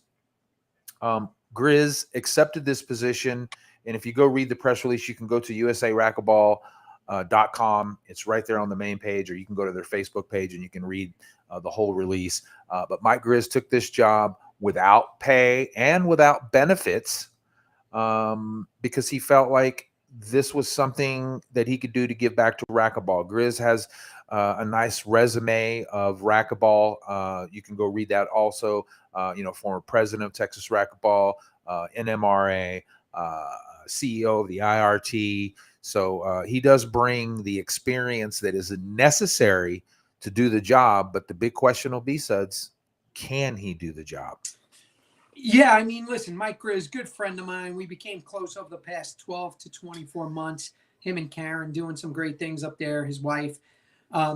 He loves the sport, Leo. First off, hats off that he can do it for no pay. That's impressive, super impressive. I know he wants what's best for racquetball, no doubt about it. Can he do it? I don't know. I mean, it's a tough job. You know that. I wish him nothing but the best. I support him. I will help do whatever I can to assist our sports in a difficult position, right? Call it what it is. We just had a U.S. Open. We can talk about that, another time, whether it was a success or a failure, depending on how you want to define the two of them, success and failure. I'm all for Mike. I support him. Thank you, Mike, for accepting that position. Thank you for accepting it with no pay. That definitely helps. As we know, we need money at USA Racquetball. And I hope he can do it. But I do think he needs to make some serious changes. I think he's got some tough decisions to make. Yeah, go read the press release. It's online. That's really the only information that we can go on in that release. He also announced that he would make improvements to the U.S. Open. And let's face it, that is the crown jewel of competition. I think the second crown jewel in racquetball is participation. And that is at every level, whether it's bringing old players back, whether it's getting new players, whether it's the continuation of juniors and collegiates. But there has to be more of a movement for players. We need more players. Bottom line, the IRT is the end game in some ways, but it has to start with players. And that's why I said, you can throw grassroots, you can throw new players, former players, whatever it takes. We just need more players. And I think that's going to be a big task for Mike, is to figure out that problem. And I want to see the comments as they roll in. I know we have some people in the background helping us. So if you see those comments, type them in the chat. I want to share them. Suds, what do you think will be Grizz's biggest challenges or some key things that he needs to work on? I think a big challenge is going to be that street cred, Leo. I think it's, he's going to be on the show, by the way. I spoke to him today. And he will come on, within the next 2 weeks. And he's open to any questions and anything. And he knows that we do our show different than one of the other shows that we sometimes see in racquetball. Like, we're going to hold him. We're going to hold his feet to the fire. And if a question comes up, we're going to ask him. So he did say he will come on. Obviously not tonight, as tonight was Kane's show. But Grizz will be here. I think one of his biggest challenges is getting that respect back from everybody, raising money. He's got to get the U.S. Open back to what it was. Sorry, everyone. The U.S. Open is our, Leo, you call it our biggest fundraiser of the year. But it's our second biggest. It's USA Racquetball's second biggest revenue generator. Is that accurate, Leo? Next to membership. Memberships 1, U.S. Open 2. So we got to get that back to where it needs to be. These are all challenges. And, hey, hopefully he can get it done, Leo. We'll do what we can to help. It sucks that he's not being paid. An executive director in any position, I'm sure, is a 6-figure job. And again, thank you to Mike. Thank you to Karen, his wife, for accepting that. And one thing I don't like about Mike, though, and let's keep this here, though. This is personal. He's a Cleveland Guardians fan. And that bugs me. So I'm just not Yankees we're up 4-2, but we'll see. It's bottom of the 7th. Still need to make this happen. But yeah, Leo, we got to support him, man. We're on our last few breaths. You and I, again, unfortunately, know more than most, and he's got some battles to deal with. And we'll see, man. We'll see. So we'll have him on the show, and we'll let all the fans and all the players talk to him for real talk. Yeah, we won't beat them up. Anybody that's watching this show, we know USAR board members, tours. We know that you guys hopefully watch the show or hear about the show. You want to come on here. We're not going to beat you up. We're not going to make you look bad, but we are going to ask you some tough questions. We just want a little transparency. We have a good audience here, and I think the people appreciate the information that we put out there. So looking forward to having Grizz on the show for sure. All right. Next topic is the 3-wall ball update. Suds, can you take the lead on that first? I'll let you go first.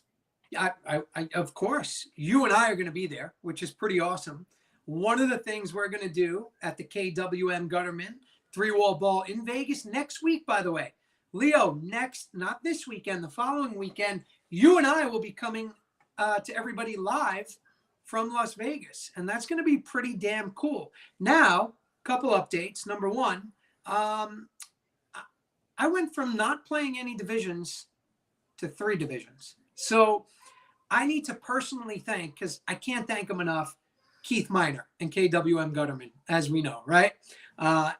He's a huge part and the reason that we're going, and part of the reason you're going. Of course, Mike Curry and Performance Chemicals, always my man, my brother. More to come on that. Again, that's not a show for now, but Leo, and I'm not going to talk about it now, but I might not be able to put as much energy and focus into our sport as I'd like to coming soon. But maybe we'll save that for the 24-hour show. Could be an emotional one. So we'll be there. I'm playing 3 divisions, Leo. So I got 1 division with Tim Hansen, the legend, USA Hall of Famer. I'm playing with Patrick Allen in the pro doubles outdoor. Obviously, it's all outdoor. Guy's a scrapper. Dumb. Sorry, I'm distracted. Guy's a scrapper. Guy just stole, but he got thrown out at second. And then I'm playing mixed doubles with a fan favorite of everybody, Jessica Perea. Wow. You'll be busy. I'm going to be busy, but so are you. You and I are going to be bringing a lot of love to the sport of racquetball.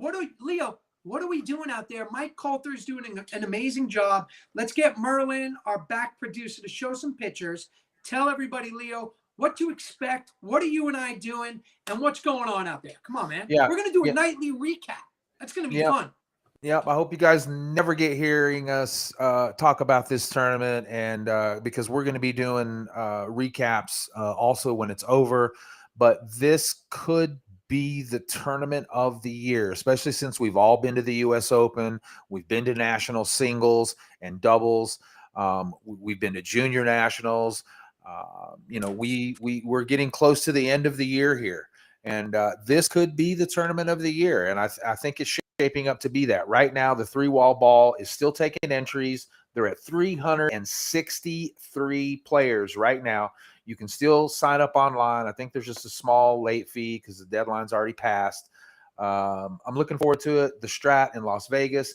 Listen, if you don't want to go and play, look, I'm not gonna play. I mean, I've been asked to play. Some people found out I was going. Thank you for the private messages. I appreciate it, but it's really tough for me because I go down there and I'm so vested in doing media and doing these shows, and I've done it and I've tried it, and it's not that much fun for me. And I told myself I wouldn't do anything that isn't fun. And I know it sounds crazy, but for me to go down there and do all this stuff and then have to try to go play, and I don't play good, and then I'm mad at myself. So we're going to go down there. Suds and I are going to rock it. I want to say thank you, Keith Miner, KWM Gutterman. Thank you so much. Mike Kinkin at Team Dovetail. Thank you guys. You're the reason that I'm going 3-wall ball in Vegas. I can't wait to see Keith and Becky and Mike actually be there with Kristen. So it's going to be a great weekend. And look, if you can't play, go get a ticket and go get a room and just come hang out with us. We're going to be there all week. I get in on a Wednesday and I leave on a Sunday. So I'm amped. I'm hyped. Sunglasses, hats, shorts. And no masks set. this time. Last time I was there, we were masked up. This is cool. Yeah, it's going to be fun. You know, Leo, just to tell everybody some of the things we plan on doing. And again, you know, thanks to KWM Gutterman for making it happen. And of course, you know, Team Dovetail, Mike Kinkin, Keith Miner, unbelievable. Without you guys, it wouldn't have happened. And of course, for me personally, always Mike Courier. You know, you guys are the best. I just got to say thank you to that. But Leo, we're going to do a nightly, you know, the plan is it's Vegas, so you never know, but our plan is a nightly recap, like a little sports center show. We're going to talk about it, what goes on. But what Leo doesn't know is what I'm going to ask you to do while I'm playing some of my matches. Let's go live. Maybe I'll wear a microphone and, you know, like playing a match with Jessica or something. Well, we'll probably be on the main mic'd up. when I'm with Jess in mixed doubles, we'll probably be on the main court. But when I'm with like Tim in the back court, maybe we'll have some fun with that. And we'll do some stuff. It's going to be cool. You know, we're going to bring the energy. We're going to bring some positiveness to the sport. For me personally, it's exciting to be going because, again, you know, Leo, I don't know how much more I'm going to play competitive indoor or outdoor, you know, and I'm excited. I'm excited to go. I wish I could be playing with Veronica or she could be there. I love her. I mean, Jess is, you know, a dear friend of both of ours too, but it would be awesome. We just don't have babysitters. And, you know, 2- and 4-year-old in Vegas, not that cool. Hey, Leo, I got something for you. What's and that? I don't think you know the answer to this. Maybe you can create a contest because you're good at that. Let's do it. Somebody's was planning to pick me up at the airport on Wednesday in Vegas. Who will it be? No, it's not you. You're going to be with me. Oh no, you're a little I get early. in early. I get in around 2:00. You get in earlier, but you should wait. Yeah. So I don't know. Let the fans have some fun with this one. There is an individual in racquetball from racquetball that you all know that is picking me up or planning to pick me up. And when this individual does, maybe I'll go live in the car, on the strip, on the way to the hotel, to the Mike Coulter 3-wall ball outdoor. Yeah, we're going to be going live a lot. You guys just be ready for that. We've got some cool stuff planned. There's going to be at least one episode where we are going to go downtown, either on Fremont Street or on the strip.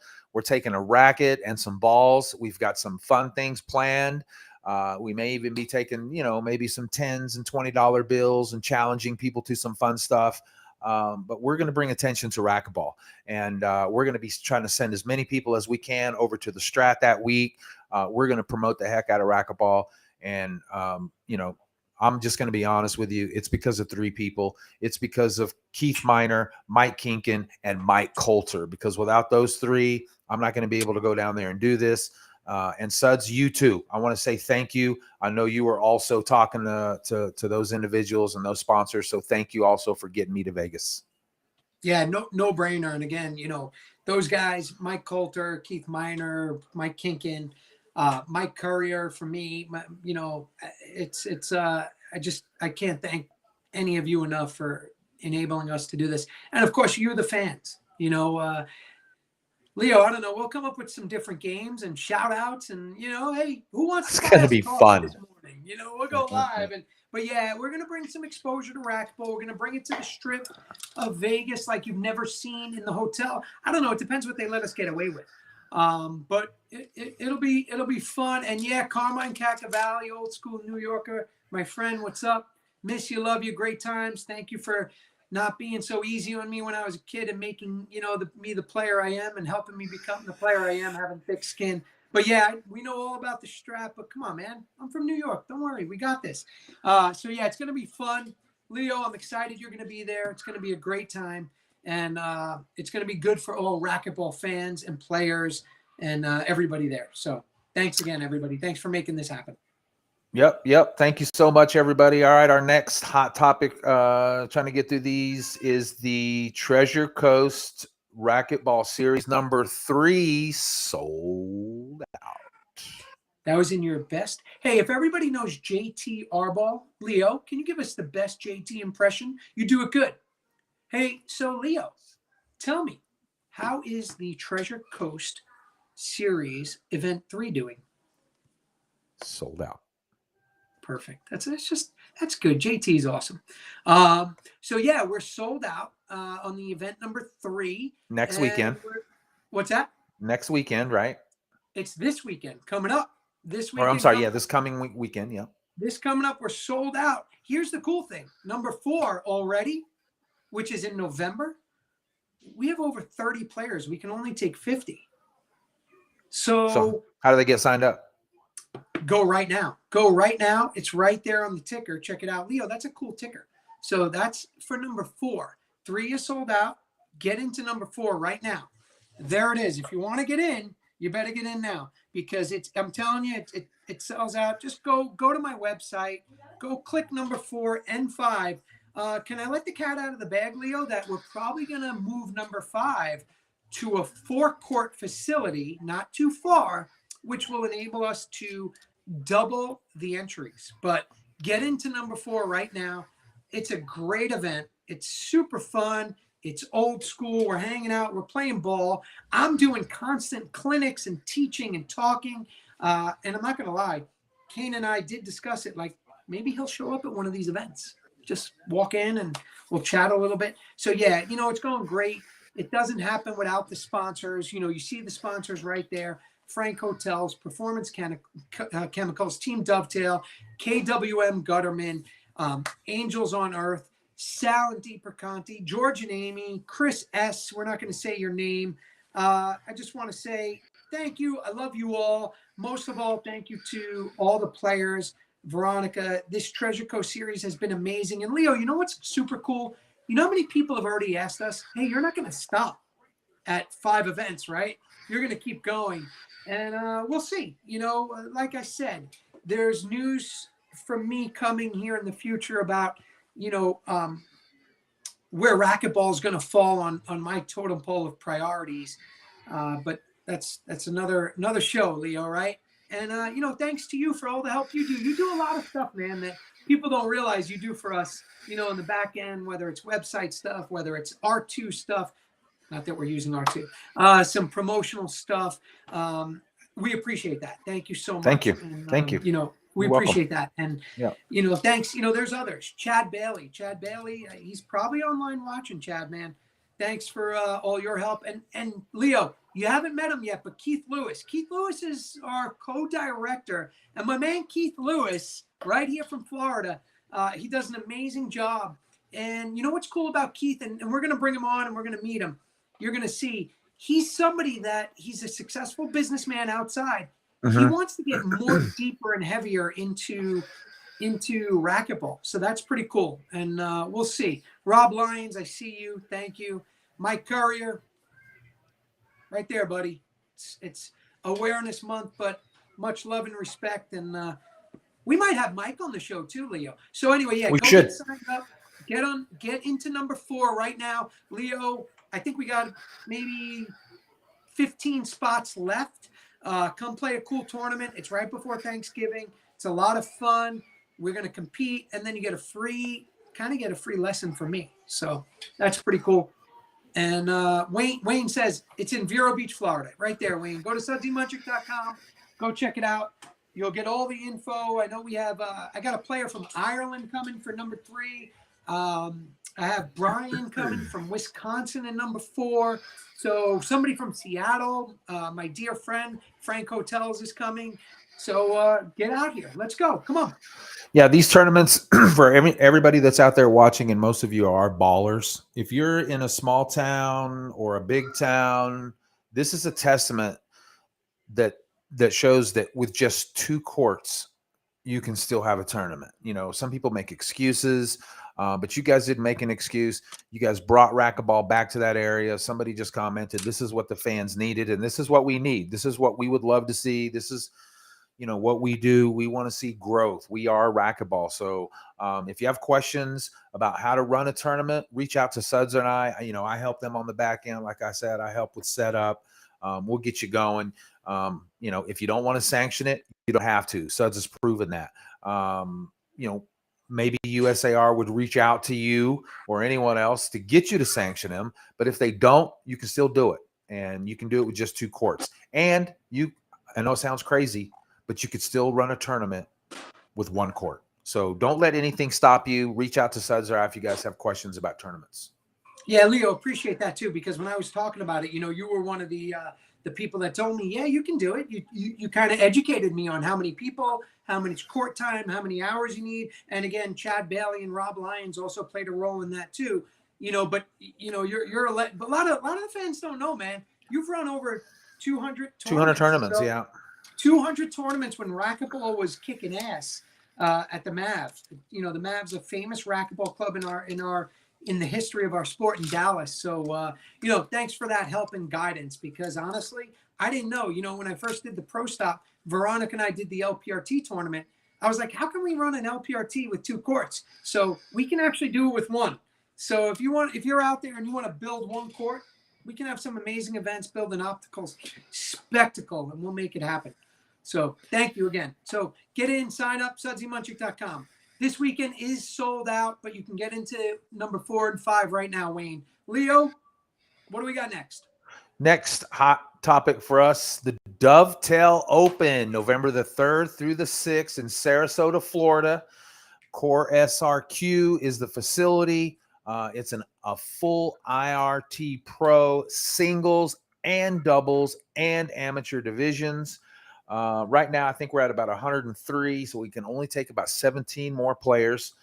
Entry deadline is this coming Sunday, October the 23rd. So sign up. There's no past the deadline fee. Get in there and get signed up. Once we reach 120, we'll do a waiting list. And that could change. You could possibly still get into the tournament.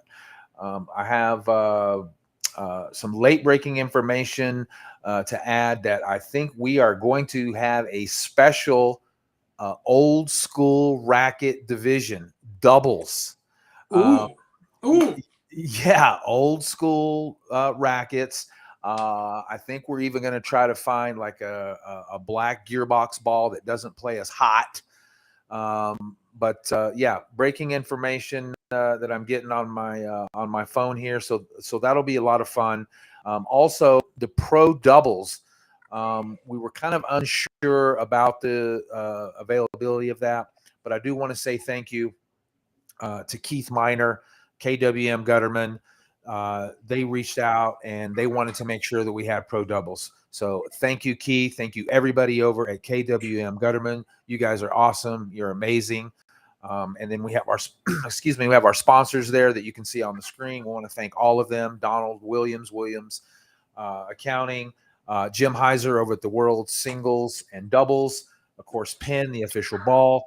Team Zurich, Francisco Fajardo, DeSalvos, Mania Athletics, PDS. If those of you don't know, that is Sal and Dee Perconti. They are amazing people.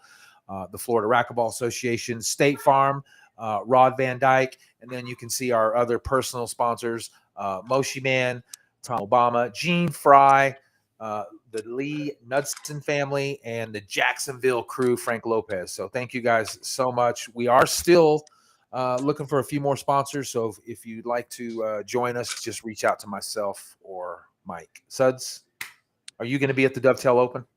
I'm going to be there. And not only am I going to be there, I'm going to be babysitting, watching my wife hopefully kick some ass.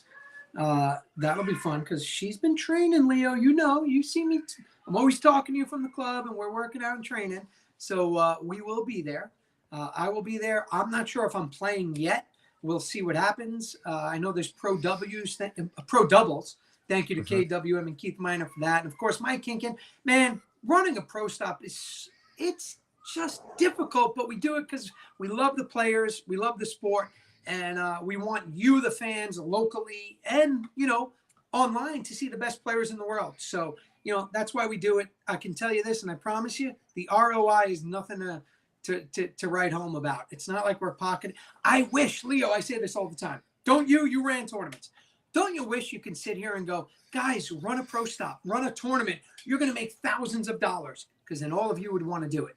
We really do it because we love the sport. And, if we make a couple bucks, great. But if we bill you hourly, we lose thousands. That's besides the point. So thank you. Thanks, Mike Kinkin. Thank you to all of those sponsors. Keith Miner, for your involvement. It's just incredible. But I will be there. I plan to be there. I don't know in what capacity. I don't know if I'm going to be playing, but I can tell you this: I'll be sitting there. You and I'll be watching the kids too, and we'll be watching Veronica hit some wicked backhands also. So thanks. I'm looking forward to that too. Yeah, me too. Looking forward to having you and everybody out there. Been kind of running things remote, which has been so easy. I want to thank all of the players, especially from Florida, that have signed up. You guys already know all about it. It's going to be a great time. We're going to have an amazing time. We got food lined up. Trophies are ordered. It's Florida. It's by the coast. Just get down here. Yeah, I got one for you. Come down for that, and then what? The next Treasure Coast #4 is like a week or two later. Hang out, hang out. Let's go, make it happen. We'll see what happens. Yeah, and also don't forget it will be live stream. So if you can't make it down, matches will be live stream. We're hoping to carry some additional courts at that tournament. So if you want to get signed up, you can go to our Facebook page and the Team Dovetail. Make sure you follow us and like us. We have tournament information there. You can go to the irttour.com and you can click on their schedule and you can see it's listed there. But yes, thank you, Mike Kinkin, for putting it all together. Mike's been handling most of the sponsorship side. I'm taking care of the amateur side. And then we have Cindy, who's also in the office, who's also helping us a lot. And then, of course, all of our Team Dovetail players will help promoting it. So it's going to be a great time. Hopefully you guys get signed up. And if you don't get signed up, like I always say, then just come to Florida and hang out with us anyway. We'll be there. All right. What do we got? What do we got next, Leo? Do we need to do a commercial or you want to keep going? Let's keep going. Let's go. Let's keep going. All right. Next hot topic is You want me to put the graphic up? This is super hot.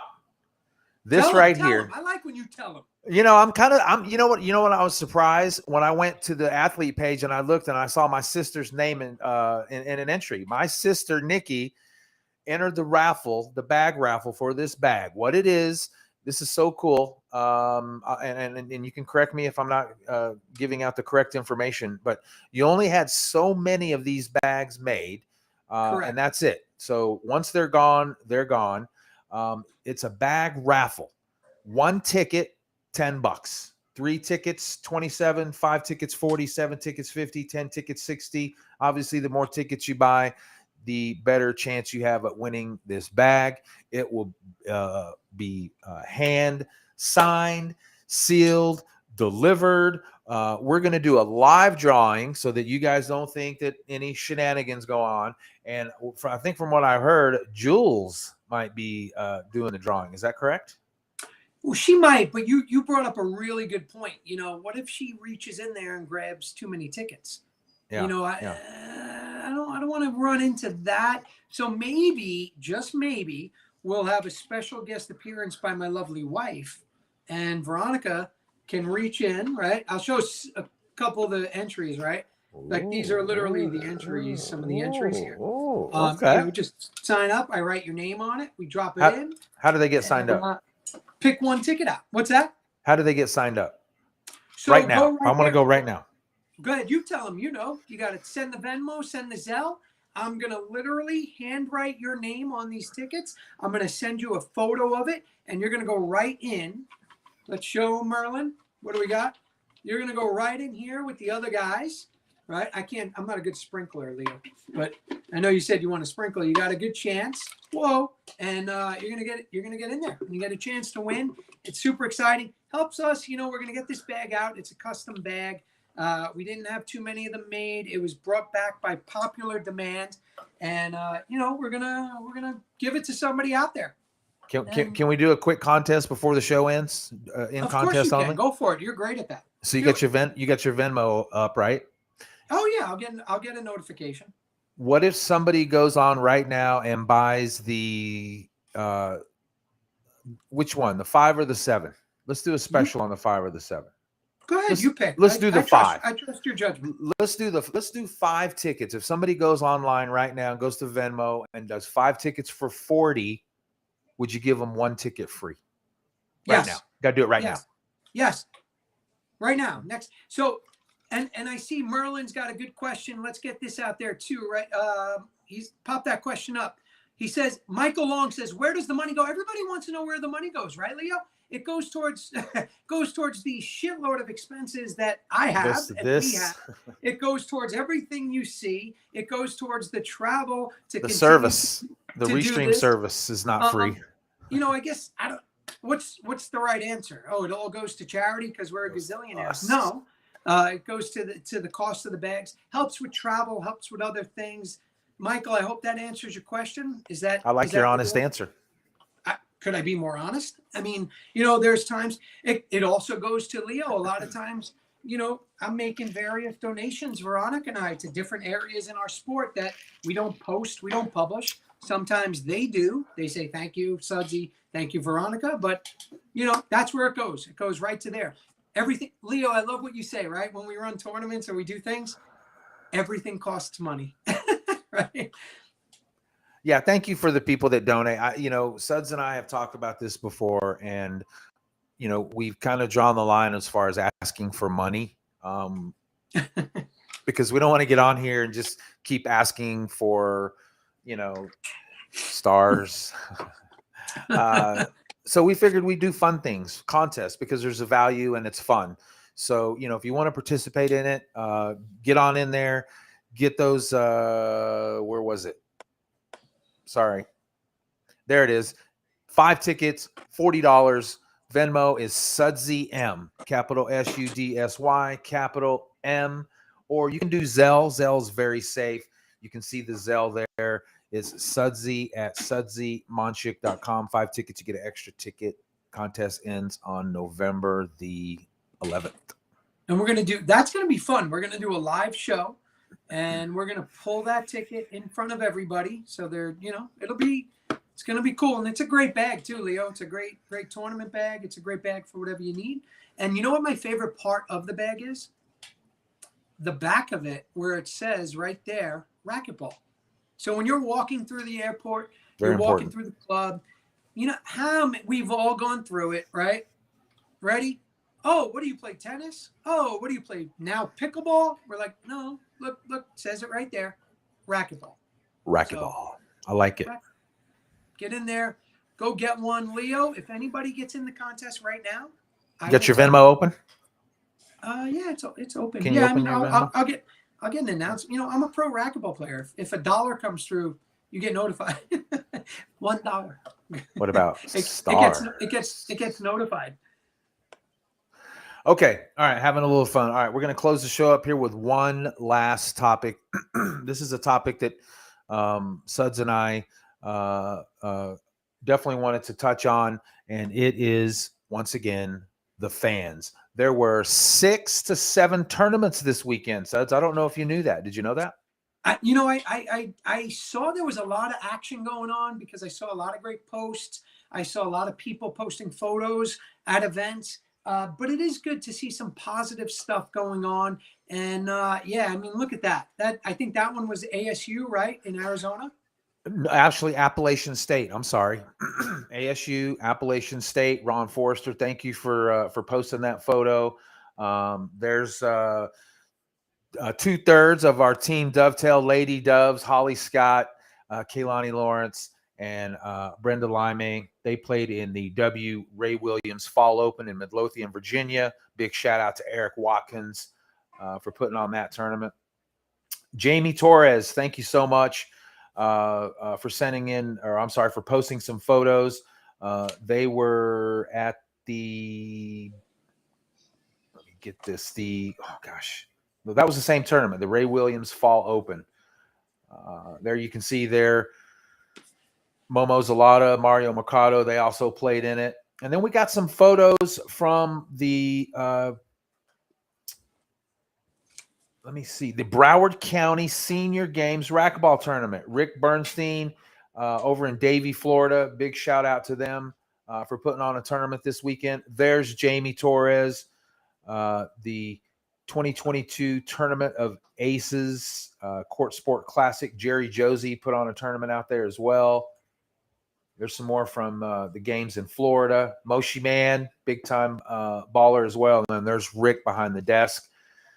And lastly, I want to give a big shout out and congratulations to Team Dovetail junior player Cole Sendry, who won the men's open singles at the Fall Halloween Racquetball Classic in Round Rock, Texas.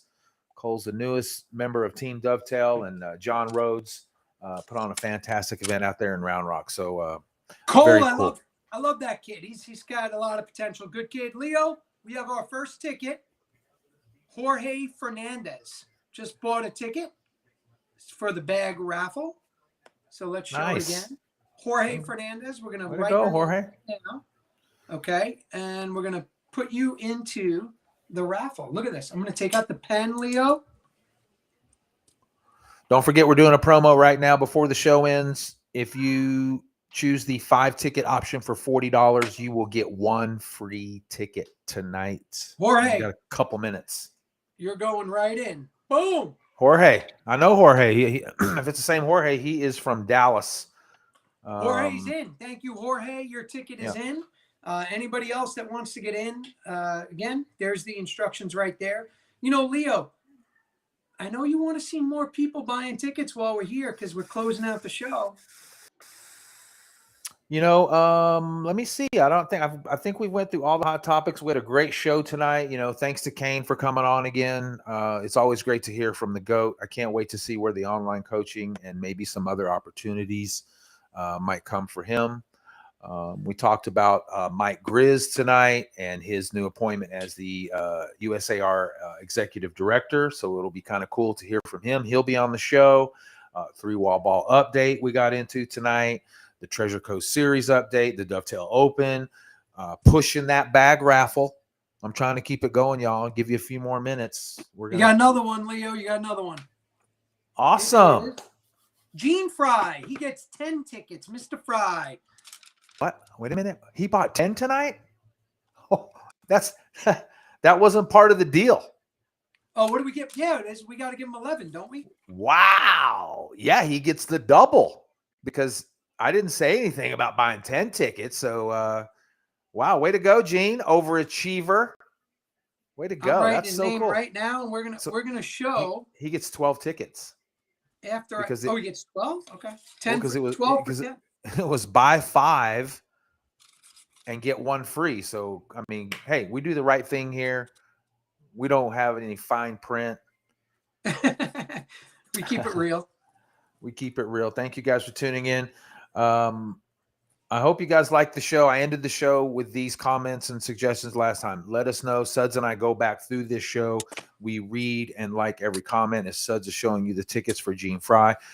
Let us know what you want to see, what you liked about the show, even what you didn't like about the show. We'll always be transparent. We'll always tell you guys the truth. I will say one thing, Suds. There might be some big news coming out tomorrow. It won't be from us. Thank you, Gene. It may be from somewhere else, but we do know that there may be some more news announcements coming out. And when they come out, we might have to go live again. We may address them. Yeah, we might have a show. You know, there's some stuff out there that it's not for us to really comment on, Leo, right now. But we will, if and when there's anything that does come out, Leo and I will be sure to bring it to you live. And that's it. You know, we love the sport. We're always going to do everything we can for the sport. And we will be there. You know, we pride ourselves on communicating to you, to the fans and players, to the people that maybe aren't in the know. So if anything comes out that seems to be important or big news, we'll certainly come live with that. All right. That's for sure. No doubt about it. So it's not our longest show. Leo, that's a great segue, Steve Castleberry. Thank you. Because since we're on the money discussions and Michael Long, great question. Where's the money go? Leo, we're going to do a 24-hour show. But before you tell everybody, guess what? You just got Jesus Quevedo. That's my boy, Jesus. He just bought 1 ticket. He's going in. Look, Jesus was my hitting partner. That guy, I played, I guess my best level ball was, elite low open. All right. And I used to punch. He was my punching bag. I used to beat up on Jesus. You know, he was a B player. Jesus, don't let him happen. Don't let that happen. Sign up for Kane's coaching. And now Jesus just took off. He's one of the better players in Texas, and he surpassed me for sure. He's a hard worker and a trainer. Jesus, it's good to see you and hear from you on the show. All right, all right. Now talking about, like, you know, fundraising and what we do, right? We never really ask for donations, or, you know, we don't have any show sponsors to show. You know, by the way, so everybody knows, those commercials I show, those are personal sponsors. Those are people that look out for me, Veronica and I, help us out when we need support to get to events and do things. Oh, look, there's a star. But Leo, tell everybody about, again, because it's going to be fun, man. And we still haven't picked a date, but our 24-hour Beyond the Court. Tell everybody what we're planning on that one, and tell Michael Long, where's the money going? So, you know, we want to keep the show going. We think it adds value. You guys blow it up. You guys do it. You guys roll the comments. You guys do the likes, the shares. So we'll keep it going. But, you know, to be very honest, very transparent, you know, I'm running this show on a very old computer. And, you know, when it crashes, then it's time for a new computer. But, you know, supplies to run the show, microphones, Mateo. Oh, Mateo. and there he is. Go ahead, buddy. But, you know, we want to do a 24-hour show. We want to keep it going. Look, this restream service is not free. Sudsy pays for that. I don't. Suds pays for all the expenses for the show. So we figured, hey, let's keep it going. Instead of asking for money and asking for sponsors on every single show, let's add some value in it. At the end of the year, you guys can speak. You let us know. You guys donate. You let us know if you want us to keep the show going. So that's what we're going to do the 24-hour show for. We're going to have 24 guests. We're going to have one guest every hour. We're going to have a lot of fun. We're going to tell a lot of stories. You can go to bed. You can sleep. And when you wake up, we'll still be going at it. And we don't think it's ever been done in the history of the sport. We know other podcasters. We've seen other people on Twitch and other gamers that go 24 hours, but nobody in the history of racquetball has ever broadcast for 24 hours. And when Suds and I talked about it, we said, let's do it, you know? And Suds, when you just came back, I said, look, some people are going to go to bed, and when they wake up 8 hours later, you and I are still going to be going at it. So I'm looking forward to it. I'm looking forward to it. It's going to be a kick-ass fun show. I had to mute and shut off the camera, so you know, here we go up in the show. But let me just fix this audio, Leo. Yep. We'll go ahead and I'll go ahead and say my goodbyes, guys. I want to say thank you to everybody that stuck with us tonight. It wasn't probably our long show, but it was long. You know, obviously we had Kane on for a while, but I do want to say thank you to my sponsors, Headpin, Fran Davis, also Mike Kinkin at Team Dovetail. I also want to say a very special thank you to Keith Miner at KWM Gutterman. I can't wait to see and hang out with you and Becky in Vegas. I also want to say thank you to Jim Heiser at World Singles and Doubles, Open Racquetball Championships. Those people that I mentioned keep me in the sport of racquetball. Sudsy and Veronica, I also want to say thank you to you. I love it when my Venmo just cha-ching. It's awesome. And thank you for recognizing work and compensating me for that.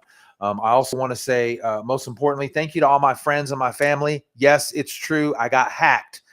So if you got friend requests from me, it is me. I had to create a new Facebook account. I'm so sorry. I'm trying to get my new one back. And if I haven't sent you a friend request, I'm trying to go through there. Facebook will only let you send so many friend requests per day, and then they shut you down. And that happened. Not shut you down completely, but they don't let you send any more requests. So if I haven't sent you one, please send me one. I want to stay connected with you guys. And Suds, thanks again for having me on the show. It was a blast. My pleasure. You know, Leo, first off, thank you to Kane for coming on. I really enjoy having him on, Leo, with us, because he lets the guard down. You know, he's a friend of ours off the show. He's a friend of ours personally. We've both known him for a long, long time. And it's good to be able, you know, at least for me, I feel good letting people see a different side of him. And that was one of the things that with the experience that I really wanted to do. You know, Kane and I doing the experiences, and we still might do some. You know, we're not done with that yet. But you know, it's nice to have him because I feel like he's talking to us, and that really communicates to the players and fans. So that's pretty cool. I enjoy that. So Kane, thank you so much. And again, Allie, thank you for helping Kane make that happen because there was some technical issues. Leo, thank you, buddy. Appreciate it. You know, this show Beyond the Court started right around COVID. You know, right in March 2020, I was at home in Cuenca, Ecuador, and I just felt that there was nothing good happening with racquetball. And I just felt I wanted to talk to everybody. I wanted to get out there and say hello and communicate. You know, everybody was, you know, what we were going through. It was an emotional, difficult time for a lot of people. And I just wanted to connect everybody again. And, you know, I started to do that. I just would go live, Leo. I don't know. I'm sure you probably watched a couple of those early ones. Yeah. You know, I would just go live and start talking. And Scotty Mack reached out to me, Scott McClellan. He's like, hey, I love what you're doing. If there's ever anything I could do to help, let me know. And then from there, Beyond the Court was born with Ellie. It was Ellie and I. Ellie style. Yeah, and it was amazing, you know. And even though this is number 60, rest assured, there's probably 100 or more episodes of this live kind of interaction. By the way, I just got to give a shout out to Sam Murray, Leo. I think he signed on. I don't know, but if he did, amazing. Sam, we'd love to get you on. You don't even have to talk, Sam. Thank you for accepting my friend request. I sent Sam Murray a friend request and he accepted it. He's a good dude, man. He's one of my favorite players. He just wants to ball. And like, thank you, Sam. I love that. Like, let's go compete. And if you want to like fight literally, physically and mentally while we're competing, I'm all for it. But he's also a guy that like at the end of it, that's it. It's over. So Sam, anytime you want, come on in. We'll just put you up there. You don't even have to speak. You know, just hang with us. I like the accent. I just like the accent. I want to hear the accent. Good dude. Love competing with him. Love competing against him. So it's nice to see him there. I wish we did see more pro players, but I do know that they watch it. So anyway, just a quick hello to Sam. Thank you to, you know, my personal sponsors, the people that, like you said, keep us going. You know, without them, it doesn't happen. And with that said, you know, there are some things in my personal life that may be changing here for the better. Nothing negative.